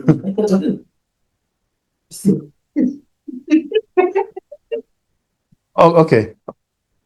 Baby, I'm gonna have to correct you now. I'm doing it for people. You're probably about an 8. I do what now? You're probably an 8. You assume. No, you said you keep hope alive in people. So that's No, baby. No, I'm talking about you. I'm talking about you when I do something that you don't understand or you don't like. Are you quick to assume my intention before you ask me? No, because you get if anybody's high in defensiveness, you are very high in this one. Oh, okay. So you probably about an 8 or 9 here.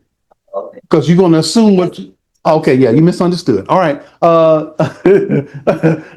Okay, Darrow, where do you stand? Where do you stand with assuming intentions without asking? 6. What did you say? A 6. A 6? What about you, Kiki? Where are you standing?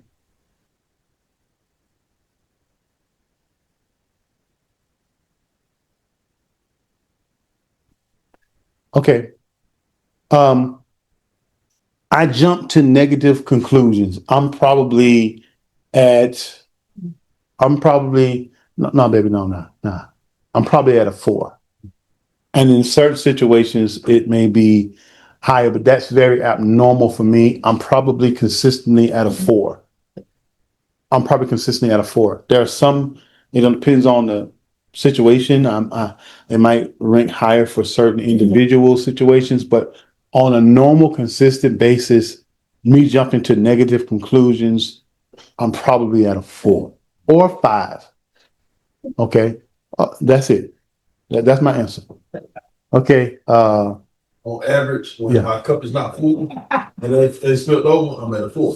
But when my cup is full and I'm off the charts. But like normally I'm about a 4. But like if my cup full and we beefing and we like this, yeah, you can't change me. Like I'm out of this. So you're gonna jump to negative conclusions. No, I'm positive. I'm at a 4 when I'm normal. But like when we ain't clicking or whatever, yeah. yeah. You know what I'm saying? Okay. What about you, Steph? But are we on the second one or are we still on the first one? No, we on the Tensions versus The negative. second question. no, we on the second question. Read the question again. I jump to negative conclusions. What do you rate yourself? How do you rate yourself from 1 to 10? Did you jump to negative conclusions? 8, but That's still low, but that's good. At least you're aware of that.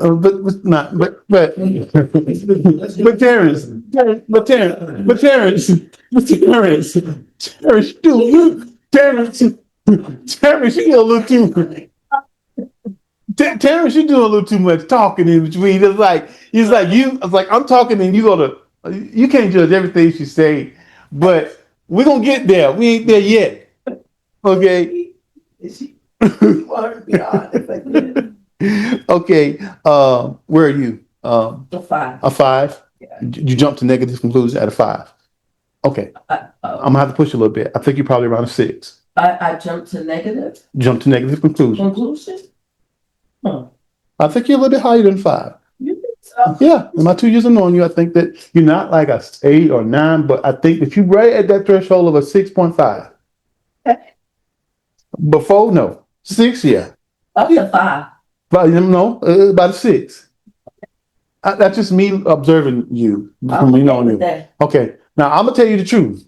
All right. So I think that I would perceive you at a 6, 6.5, but mostly a 6. Mostly a 6. No, not a 4 though. Not a 4. No, I don't think the 4 at all. Okay. I thought a 5. 5. Okay. I'm gonna let you rate yourself. I ain't gonna do what Terrence do. You're 5. You're 5. Okay. Okay. You're 5. You're 5. Okay. I jump to negative conclusions. Kiki, where are you? Because I don't know if Kiki's with us no more because I done asked her twice and she hadn't answered. So I don't know. Daryl, where are you? I jump to negative conclusions. Oh, I thought you asked that one. That was, I didn't, Anthony. I'm say 4. I jumped to negative conclusion. Oh, 7. Okay, it's a 7. He's a 7. You 6. Yep. Yeah. Okay. A 4. I don't think that. I think that's a little low, but I'm gonna stick with it. Okay. All right.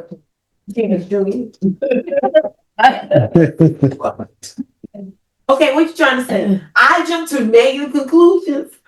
I say about a 5. You're not bad, but you do have a tendency. I'll give you about a 5. Okay. All right.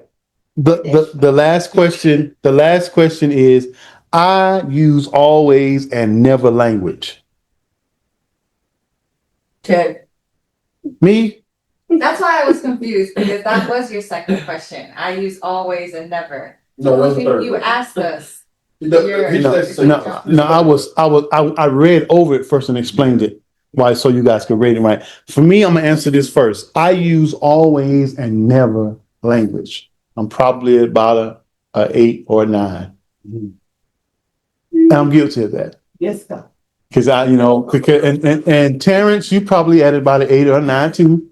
Because people who use always and never language are probably people who always think that they are mostly right. See, but I never. You, but I never. I and never. And honestly, I won't say they think they're always right, but Stephanie, where are you? Okay, because I was going to say that's about, What's up? Hey, Terrence, I'm filming it. They can see you.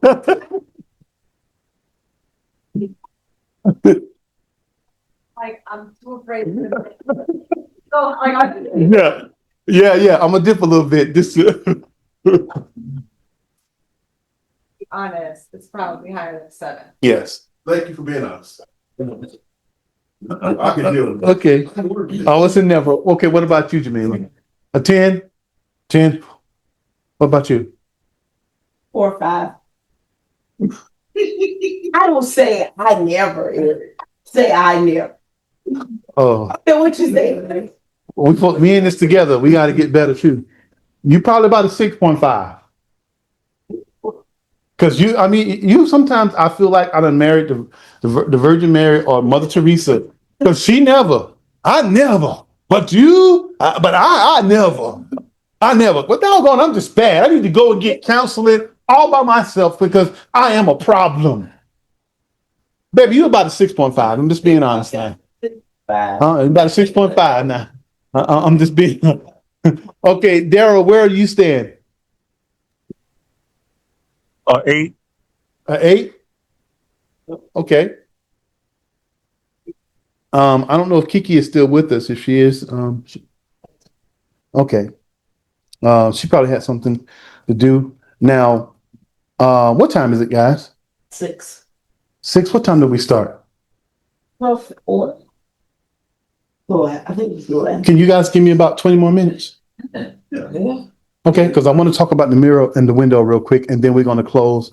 Because this was to me, this was a very good session. I learned a lot about myself. Yeah. And that's what we want. We want to be self-aware. Now, when you go home with your significant other, get on the phone and I want you to talk. Or when you're home, lay down and I want y'all to take these notes with y'all to the bed and I want y'all to talk about the score of each. I want y'all to talk about the scores and where y'all are.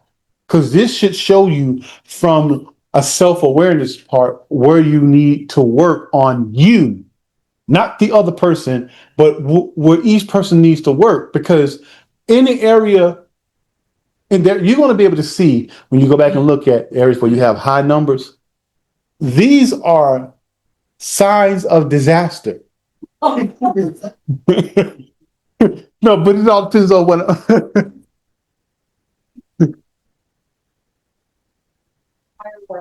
It'd be different. You see what I'm saying? Uh-huh. It's all about. Now, I want you to look at your numbers and tell yourself, if people saw that first before they saw you, how do you think that you would look?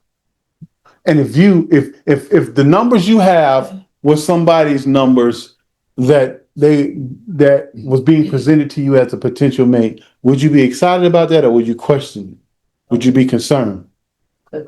So the areas that you would be concerned is where you know you need to work on you. Because no, the Bible says, take the mote out of your eye before you take the speck out of your brother's eye. And that scripture is basically saying there's always more to you than you realize. And if you really understood how much you need to work on you and how much the other person need to work on each other, your house would be a lot more peaceful and silent. Because you'd be like, I got some stuff to work on. And there would be a lot more peace, a lot more confessions, a lot more coming forth and acknowledging of things if everybody pretty much recognized where they were. You would see the work being put in. Okay? Now, here we go. Now, listen, this whole framework that we are building, this whole framework that I'm building from, this is a framework that I created by the help of the Holy Spirit. And it's called the mirror and window framework. That's where all these questions came from. All those questions came from a mirror and window concept. Now, I'm going to explain to you the mirror and the window concept because it's going to follow us through every week. Okay? Every week. Now, the mirror is, I ask myself, what is, let me. Okay. Okay, now here, I'm going to explain something to you about the mirror and the window. Now, I took some notes. Now, I want to explain this to you. The mirror and the window are not roles people play. Like your husband is not the mirror and you're the window. I explained that wrong, okay? That's not what it is. The mirror and the window are not role plays people play. They are lenses through which you choose to use when you're judging a situation. Like, for instance, it's not you're the mirror and I'm the window. It is I must learn when to look in the mirror and when to look through the window. Okay? Looking in the mirror is saying, now that's me. I remember when I watched this stand up with Martin Lawrence and he was talking about, that's you. No. You smell that? No. That's you. That's you. That's you. You have to know when your stuff stinks. You've got to know when it is you. You ever been around somebody or been in a crowd and you caught a whiff or something? And he's like, oh my Lord. Yeah. Oh my Lord. And the first thing you did when nobody went look, he was like, yeah, me. Just want to make sure that it's not you. Because when you find out it's you, you be like, oh my God. Oh my God, how did I make this mistake? And you're looking at everybody like, oh, do they smell me? Yeah, if you smell you, chances are somebody else smell you. And so the mirror is about you looking at you. How well do you see yourself in the mirror? So the mirror is about you looking at you. Okay? The mirror is internal awareness. The mirror represents what is happening in me. What's happening in me, Daryl? What's happening in me, Kiki? What's happening in me? You who are watching me. The mirror is about what's happening in me. How well do you know what's happening in you right now? Do I know my emotions? Do I know my triggers? Do I know my wounds? Do I know my insecurities? Do I know my expectations of others and myself? Do I know my own interpretations of things that have happened to me? Sometimes things happen to you. Like I said this before, a parent and a mother and a father get divorced. And if your child internalized the problem as being them, that's their interpretation. My mom and my daddy was happy until they had me. So you thinking that it was you that caused them to become unsettled. They broke up after they had you. When it wasn't really you, it was the issues they brought into the relationship. But sometimes people don't process it that way. They internalize rejection and they feel like, well, it's my fault. And if you don't get to your child and say, look, this is me. I caused this. Your child might take on your negligence and receive it as rejection, as they're rejecting me. Maybe I caused my mother and my father to break up because my mother and father was doing fine until they had me. So them having me is what caused the problem. So they walk around internalizing that. I'm just giving one example. Okay. Okay. Now this is a mirror question for y'all. Why am I reacting this way? When you ask yourself why questions, you're looking in the mirror. Why? Why am I slow to initiate communication?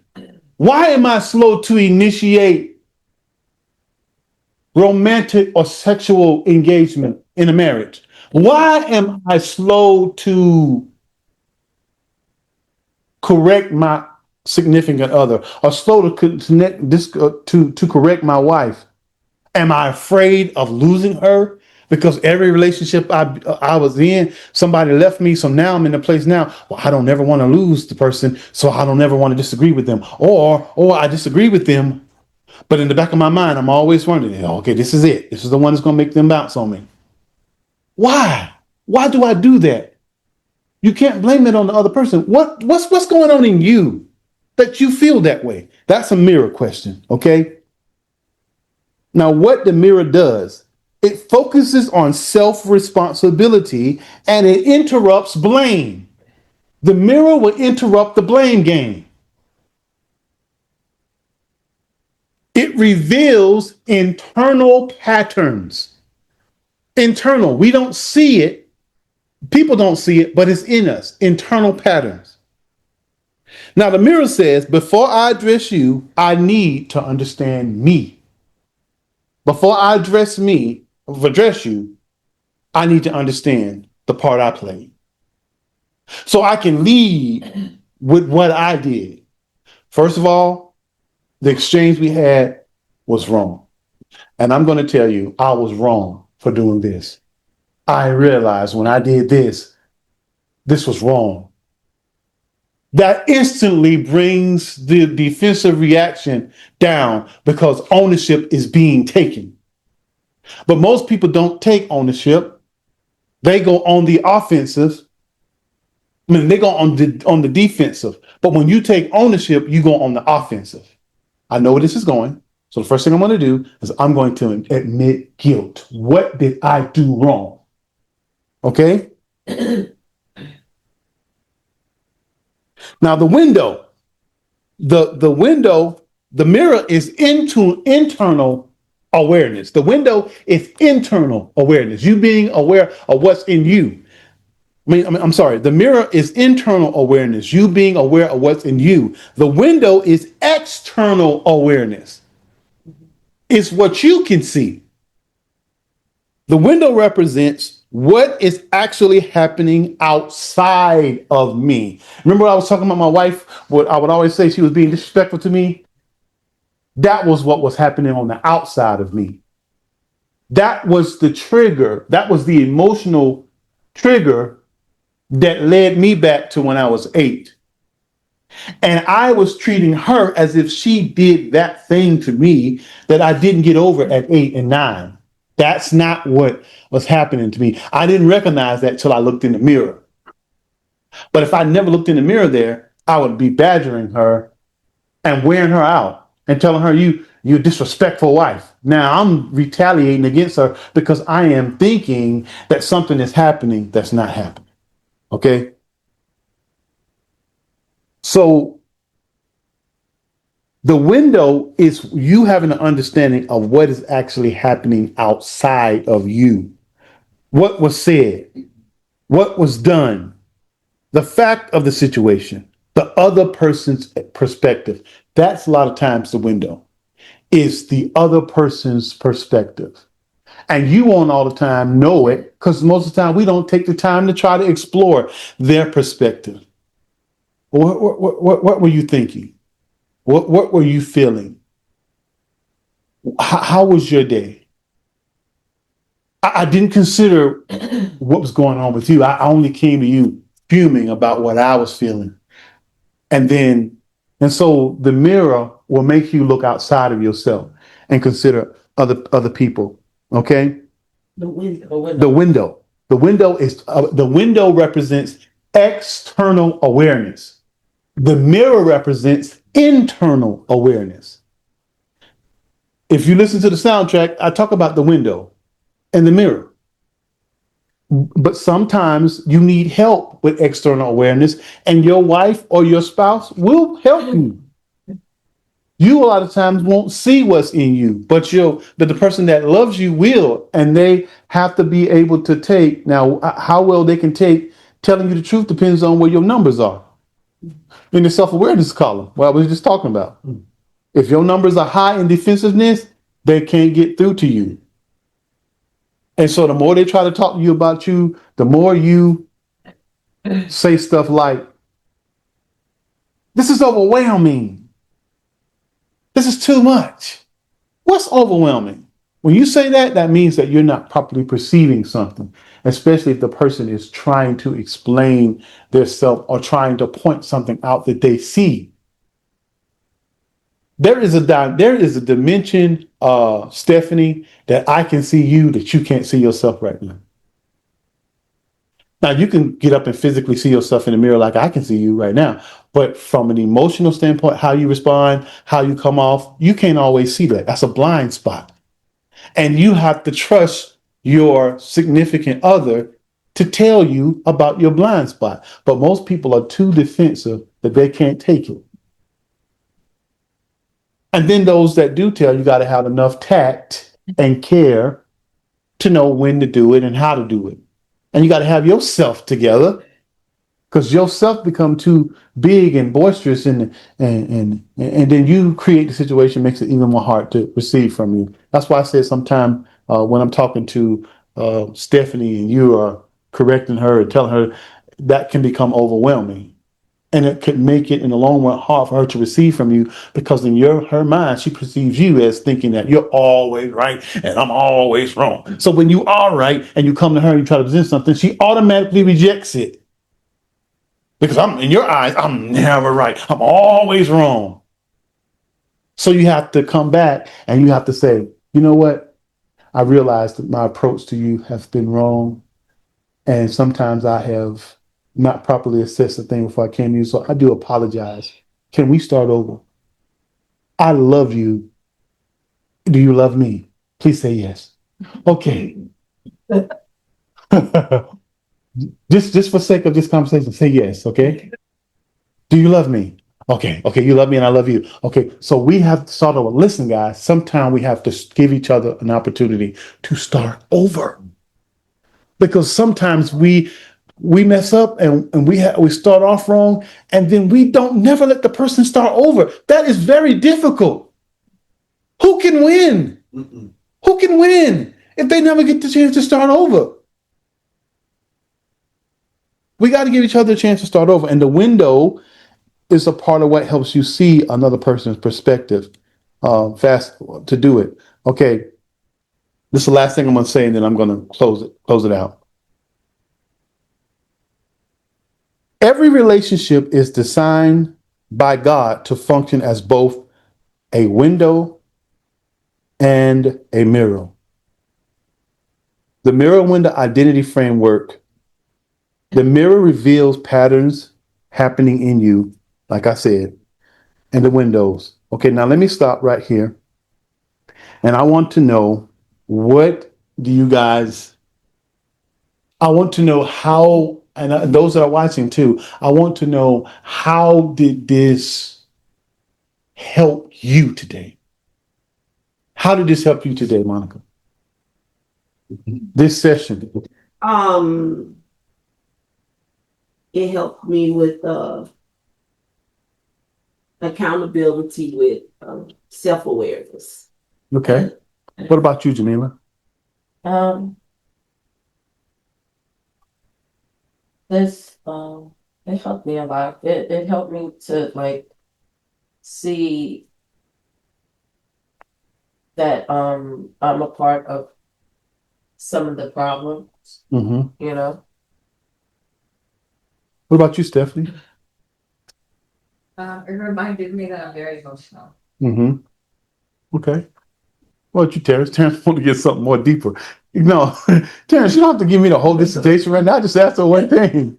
Terrence like, oh, it helped me to remind me that I'm just out of control and I have nines all over the place and I'm just, I just my work in progress and I just, Terrence is right and I just need you to help me, Terrence. That's what you want her to say, Terrence.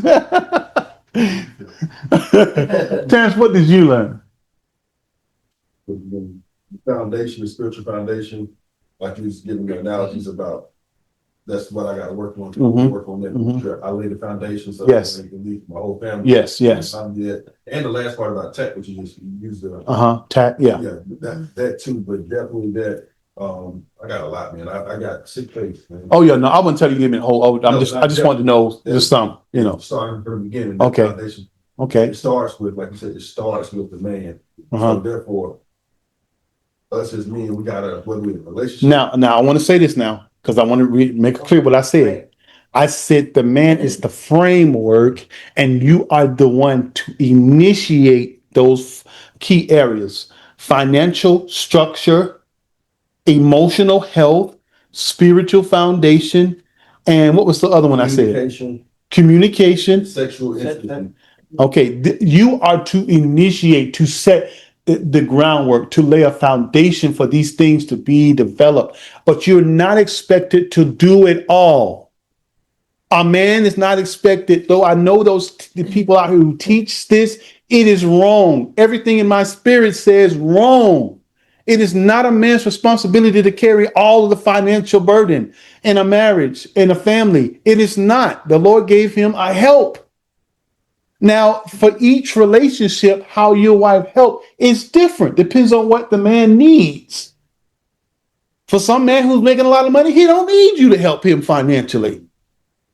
Or he might make a lot of money, but he don't know how to structure it right. And so you come along, you help him. Or your home might require, okay, for you as a wife, maybe you might have to get a job to help me out a little bit for a season. Or it might be, depends on what the economy is like. We both may have to work. But this whole thing of it just needs to be balanced. If God meant for Adam to carry everything, he would never have given him Eve. He said, I'm going to create a helper suitable for you. So for every man, it's different. You can't just put it like this. Girl, your house being run like that? Well, that ain't the Bible. No, the Bible says suitable helpmate. So it's all based on what is needed in that home. But it is never in God's design for any individual in a marriage to carry it all. It ain't the woman's total responsibility to nurture children. That is not her sole responsibility because a child needs to be nurtured by the man and the woman. It's not a woman's sole responsibility for the health and the well-being of the family. Well, if you want us to be healthy, you cook healthy. Well, how about this? How about you help her? How about you help him? So I do believe that God called for us to work together, and in different seasons, it's a little, the numbers change, it shift, but we're supposed to be helping one another. Okay.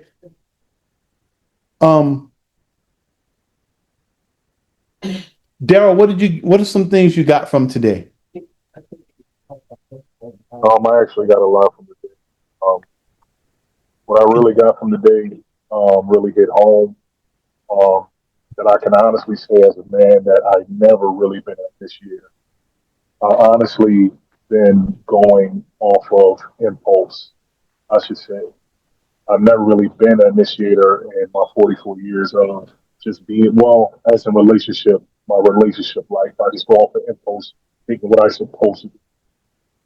And, so let me repeat what you Let me repeat what you're saying. You're saying you mute your phone for a second, Daryl. You're saying that you have never kind of been in this framework of understanding the function and role and operation of a man. You just kind of been going off of impulse, what you think, not really based off what you really know. Is that what you were saying? I've been going off of a lens, I should say, a lens of different scenarios of what I watched coming up as far as relationships. I've never really been an initiator. Okay. And, I think that in today's situation hit home on things because just me and being realistic to myself. Like I've never really been when the questions was about it, me really sitting and thinking. like I've never really been initiated.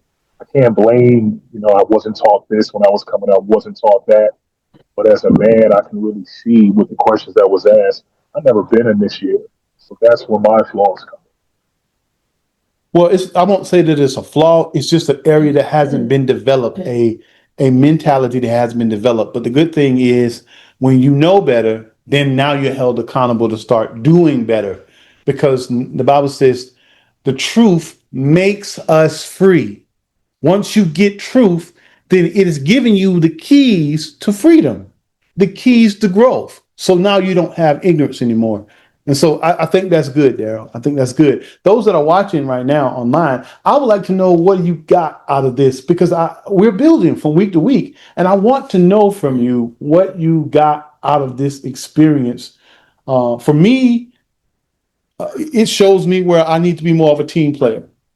I as much as I thought that I wasn't, there's some selfishness. There is some stubbornness. I'm going to say more so stubbornness than selfishness. More stubbornness, meaning that I know I need to make a shift, but I don't really want to because it's so much easier just to let her do it. She might gripe and complain, but she do it anyway. And our son is doing great. But he's doing great from a dynamic of running to a woman to get an understanding for things. And if I don't bring more balance to how we co-labor with him together, then he'll run to women the rest of his life. And he'll be afraid to come to me, or he won't know how a man thinks in reference to certain things that I should be have more hands-on. I should be getting down in there helping. And then I'd understand that my tendencies becomes his behavior. So if I don't demonstrate it, then he won't do it. He won't emulate it. He'll see me being standoffish and not engaging, and then he'll be standoffish and not engaging because that's what he saw. He's gonna say, "Well, I never saw my daddy do this. I never saw you see that? Did you hear what I just said? I never saw my dad do." Now, on the flip side, women, if you have daughters or sons, and you always being Miss Peter Popoff, you always being Miss roll your neck, stump your fingers, do your step. You can do it all by yourself. Let me see you do it. Hey, let me see you do it. Oh, you teaching your daughter to be that way. You teaching your son that maybe this is how women are. Or what you're doing is you're developing that sense of resentment in your son. Well, he's like, man, then he has a skewed view of how a woman is supposed to function.